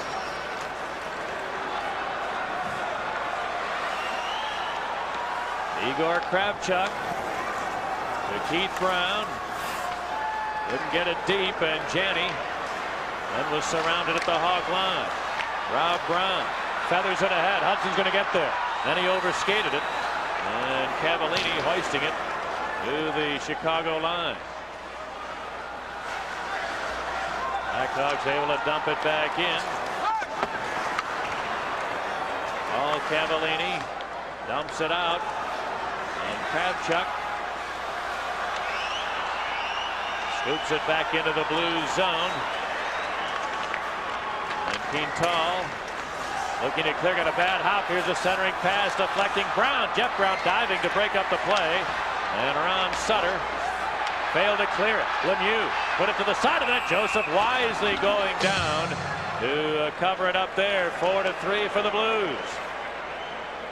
St. Louis was in a little trouble in that sequence. An excellent read by Curtis Joseph to get a whistle there. Very smart play on Joseph's part, and in the playoffs you get more liberties in that situation where a goaltender is able to freeze the puck more. In the regular season they want him to advance it and play it. But, Curtis Joseph kicking to his right, showing great flexibility to the right. He's done that 5 or 6 times tonight. The last second kicking away, and then he makes another one on Mateau's rebound attempt.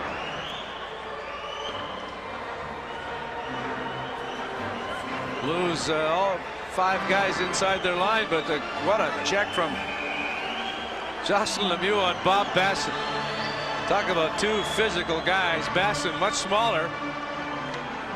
We didn't think that Basson would return after that collision with Chris Chelios. He went off to the bench favoring his arm. But what a performance he's put on. Basson set up Jeff Brown for the go-ahead goal, and he's been everywhere. Well, another guy for St. Louis has had a good game. Ron Sutter. He's done a great job against Roenick.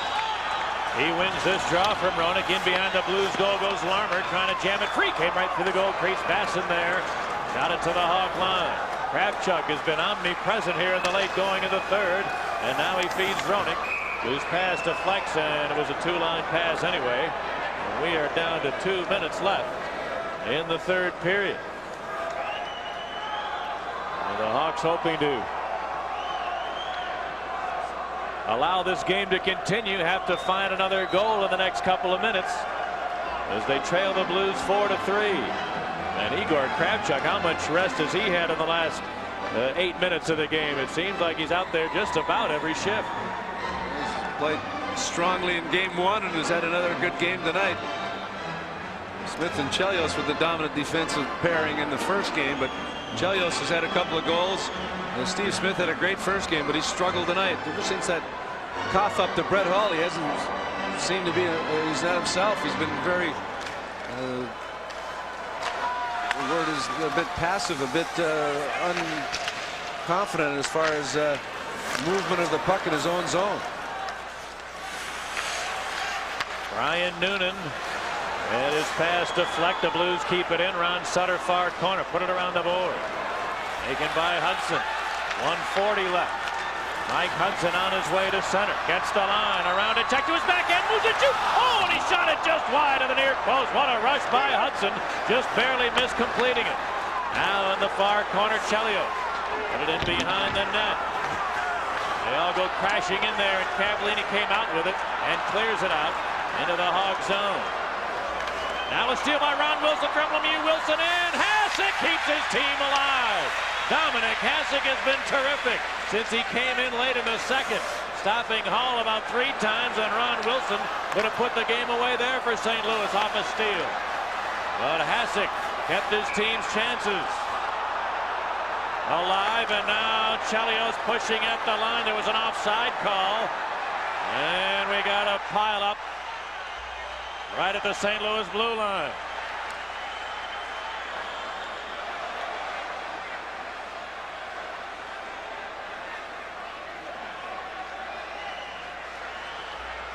Everybody still continuing to wrestle.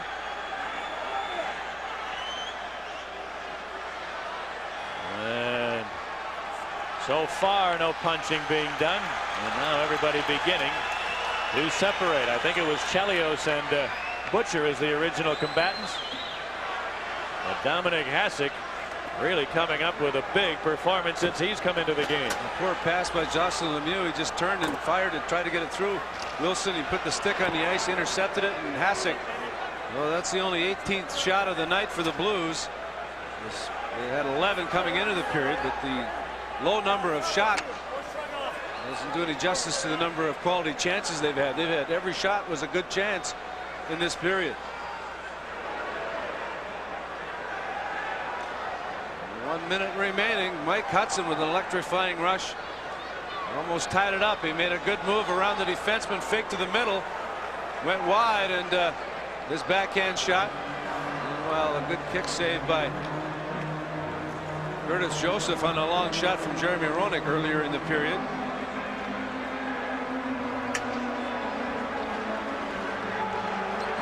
Looks like it's going to be an offsetting situation, though. Chelios is sent down. Don't take your equipment off. Anything can happen. A minute to play. Tie it up in overtime is still a possibility. And Garth Butcher will head toward the Blues locker room with Rich Sutter. All the penalties will offset with 61 seconds remaining in the third period. 4-3 in favor of the Blues.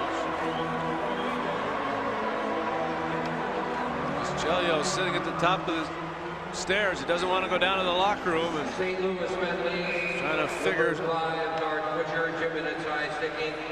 Number 23, Rich Sutter, 2 minutes roughing. Blackhawk penalties, number 7, Chris Chelios, 2 minutes high sticking. Number 33, step on the toe, 2 minutes for roughing. And 1 minute to play. And here's the draw with a minute to go. Controlled by Kravchuk at center. He gets it in there. There goes Hasek to the bench. 6 skaters for Chicago. Cavallini to Ron Wilson. He looks to clear. Then Lowry couldn't get it out. Here's Brent Sutter, far corner. Sutter hog-tied behind the net by Cavallini. Puck comes free to the far side. Ron Wilson couldn't get it out. Brent Sutter along the board. Chopped it loose to Larmer, whose pass just misses Roenick in the slot. Trickling back to center, half a minute left. Hawks dump it in. Cavallini hoisting it to center ice. Bouncing puck away from the Hawks. Christian there, empty netter. Blues win.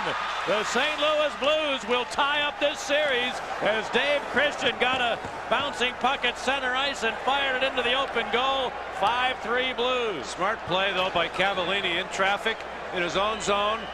Just flipped it high into the neutral zone. It took a funny hop, but got by Kravchuk, who tried to boot it. And Christian makes them pay. A 5-3 St. Louis lead with 20 seconds left. An empty net goal. Their 19th shot of the game. The Blackhawks are 20 seconds away from losing home ice. Christian from Cavallini, and Joseph gets an assist at 19:40. St. Louis goal scored by Christian, assisted by Cavallini and Joseph at 19:39.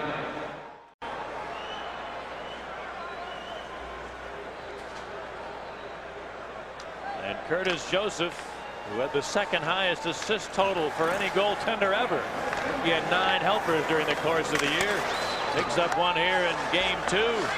And it helps the Blues to this victory as it's dumped back into the Hog zone. The clock winds down. And the scene will shift to St. Louis on Wednesday night. The series is all even at a game apiece. The St. Louis Blues have come into the stadium, and with a big play put together by Brett Hull in a shorthanded situation early in the second period, seemed to really turn the tide, and the Blues carry that momentum for the rest of the game and record a 5-3 victory, and they steal away home ice advantage in this series, which, as we said, will shift to St. Louis's arena for games 3 and 4. Will be there Wednesday night and Friday night. Let's go downstairs to Darren Pang. And Pat Foley, I don't think there's any question right now that the players obviously aren't very happy with the fact that they have lost home ice advantage. The key to playing all year long, as you guys have said, is gaining home ice advantage. But I know Bob Murray, talking to him, the assistant player director for the Blackhawks, he was saying really that the momentum really is in the Blackhawks' favor because they did outshoot them. They've outplayed them. They've played very well, and they don't feel, as he doesn't feel anyway, as if they've lost a lot of momentum with this game, which seems kind of odd, knowing that they have lost it. Now they've got to go back into the St. Louis arena. But let's send it back up to you guys. Okay, Darren, and the Blues will be a happy group as they will head home to St. Louis in a matter of just a little while, as they will head off to the airport and leave tonight, and they will take home ice advantage back to St. Louis with them. And the Blues, really, you have to give them an awful lot of credit for the way they played in this game. Well, they came out, they were very aggressive. They tried to take some of the top Blackhawk players out of their game. They went after Roenick. They went after a lot of their players. They took some unnecessary penalties, and the Blackhawks seemed to be in good shape, having the lead after the first period. And then the shorthanded goal, the big backbreaker as far as the Blackhawks are concerned. Brett Hull scoring, and the Hawks never seem to be the same. And then when they did get some flurries going, Curtis Joseph really shut the door, and Curtis Joseph has had 2 excellent games. Absolutely so. Let's go back through the entire scoring summary for this game. It started in the first period with all sorts of power play goals. Quintal got one for the Blues from Janney and Shanahan at 2:06. Well, then Chris Chelios was high stick by Nelson Emerson, who got a 5-minute major penalty for that infraction, and Chelios scored 2 goals on the ensuing power play. The first from Noonan and Hudson at 4:03, the second from Sutter and Roenick at 5:29 to stake the Hawks to a 2-1 lead. And the St. Louis Blues managed to tie the game. Ron Sutter scoring on a Blues power play opportunity from Janney and Quintal at 7:48. Tony Horacek in his first playoff game scored his first playoff goal from Keith Brown and Mike Peluso at 16:37 to put the Blackhawks in front at the end of one period. Well, then the big play in the game, while the Hawks were on a power play, Brett Hull with a steal and score, a shorty unassisted at 5:23 to tie it, and then Jeff Brown scoring to put the Blues in front for good. Brown assisted by Basson and Quintal at 16:42 of the second as he went upstairs on Ed Belfour. And then the game stayed that way until the final few seconds when Dave Christian picked up a loose puck at center and popped it into an open net, assisted by Cavallini and Joseph at 19:40 to put the icing on the cake for St. Louis. 9 Hawk shots in the third period, 8 Blues shots, and 34-19. The Blackhawks had the edge in shots, but the Blues had the edge in goals, and now they steal away the home ice advantage. And we mentioned it often in the first game how good the St. Louis coverage seemed to be in their own zone. They really didn't let down too often in that department tonight either. Well, once they get the lead, they do a very good job. They're very well disciplined. They get everybody back, and they seem to have the 5 and 4 guys in their own zone, and made it difficult for the Blackhawks to get quality chances. And when they did get the puck through, Curtis Joseph made a good leg save. He made half a dozen of those terrific leg saves. Tony Herkus, maybe the play of the game when his shot hit the top of Joseph's glove and caught the crossbar as he went one-on-one with Butcher. But the key goal in the game, Brett Hull's shorthanded goal, that really turned the whole momentum around. The Hawks with the lead. The Blues win the draw. Well, this is the Jeff Brown goal, the Blackhawks losing the draw, and Bob Basson doing all the work, and everyone keying on Bob Basson, who's behind the net. Quick pass out to Ron Wilson. They dodge a bullet, the Blackhawks. Wilson missing the net. But now everyone just keys on Basson. They forget about the front of the net. They all have their backs to the front of the net. Now Lemieux leaves his defenseman, which is Jeff Brown. Basson sees it, gets it to him. Belfour goes down and over the shoulder and in the net. The Blues are trying to go high on that. On Ed Belfour is going down early and often. And 4 goals and 11 shots. That was a big play by Basson. Gave the Blues the lead, which they never relinquished. And we talked about the big play in the game, singularly being the goal scored by Brett Hull. But you mentioned toward the end, one of the important players in this game for St. Louis was Ronnie Sutter, and you're right on. He had a great game, I thought. Give me some other unsung heroes you thought as far as the Blues are concerned. Well, I think Brendan Shanahan has played well, hasn't scored, but very agitating, very aggressive. And Brett Hull, he scored a goal, and he had 2 breakaways, 3 quality chances in the third period. You got to give Dominic Hasek a lot of credit, coming in cold, hadn't played in a long time, replaces Belfour late in the second period, and right off the bat he gets a Brett Hull breakaway and then a rebound and then another breakaway for Brett Hull. So there weren't very many chances for the Blues. They were quality chances. The Hawks trying to get the equalizer, got caught out of position. They seem to be out of control a little bit and really frustrated by the fact that they did give up the shorthanded goal. I don't imagine it'll be very long after Mike Keenan goes in front of the press for his post-game comments that he will be asked, all right, what about your goaltender for Game 3? You certainly have to take a look at that situation, and Hasek really came on well, and he's played very well when he's had the opportunity virtually all season long here. Well, it's a dilemma. The guy that has been hot over the last year and a half. Belfour did not have a particularly good playoff last year. Did not have a great night tonight, though the Blackhawks weren't particularly sharp either. So, you know, it's a tough question. Hasek came in and did the job and has played well in practice and played well in every game that he's come in of late. So, yes, it's a very difficult situation going into St. Louis for Game 3.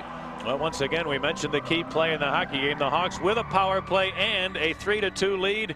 Brett Hull took care of that. Well, Steve Smith's got the puck in the neutral zone, tries to make a move standing still, almost backing up, and Brett Hull strips it away and then beats Belfour, who goes down. The shot over his shoulder inside the near post, and Brett Hull made them pay. And Steve Smith was outstanding in Game 1, but he had a tough night in Game 2.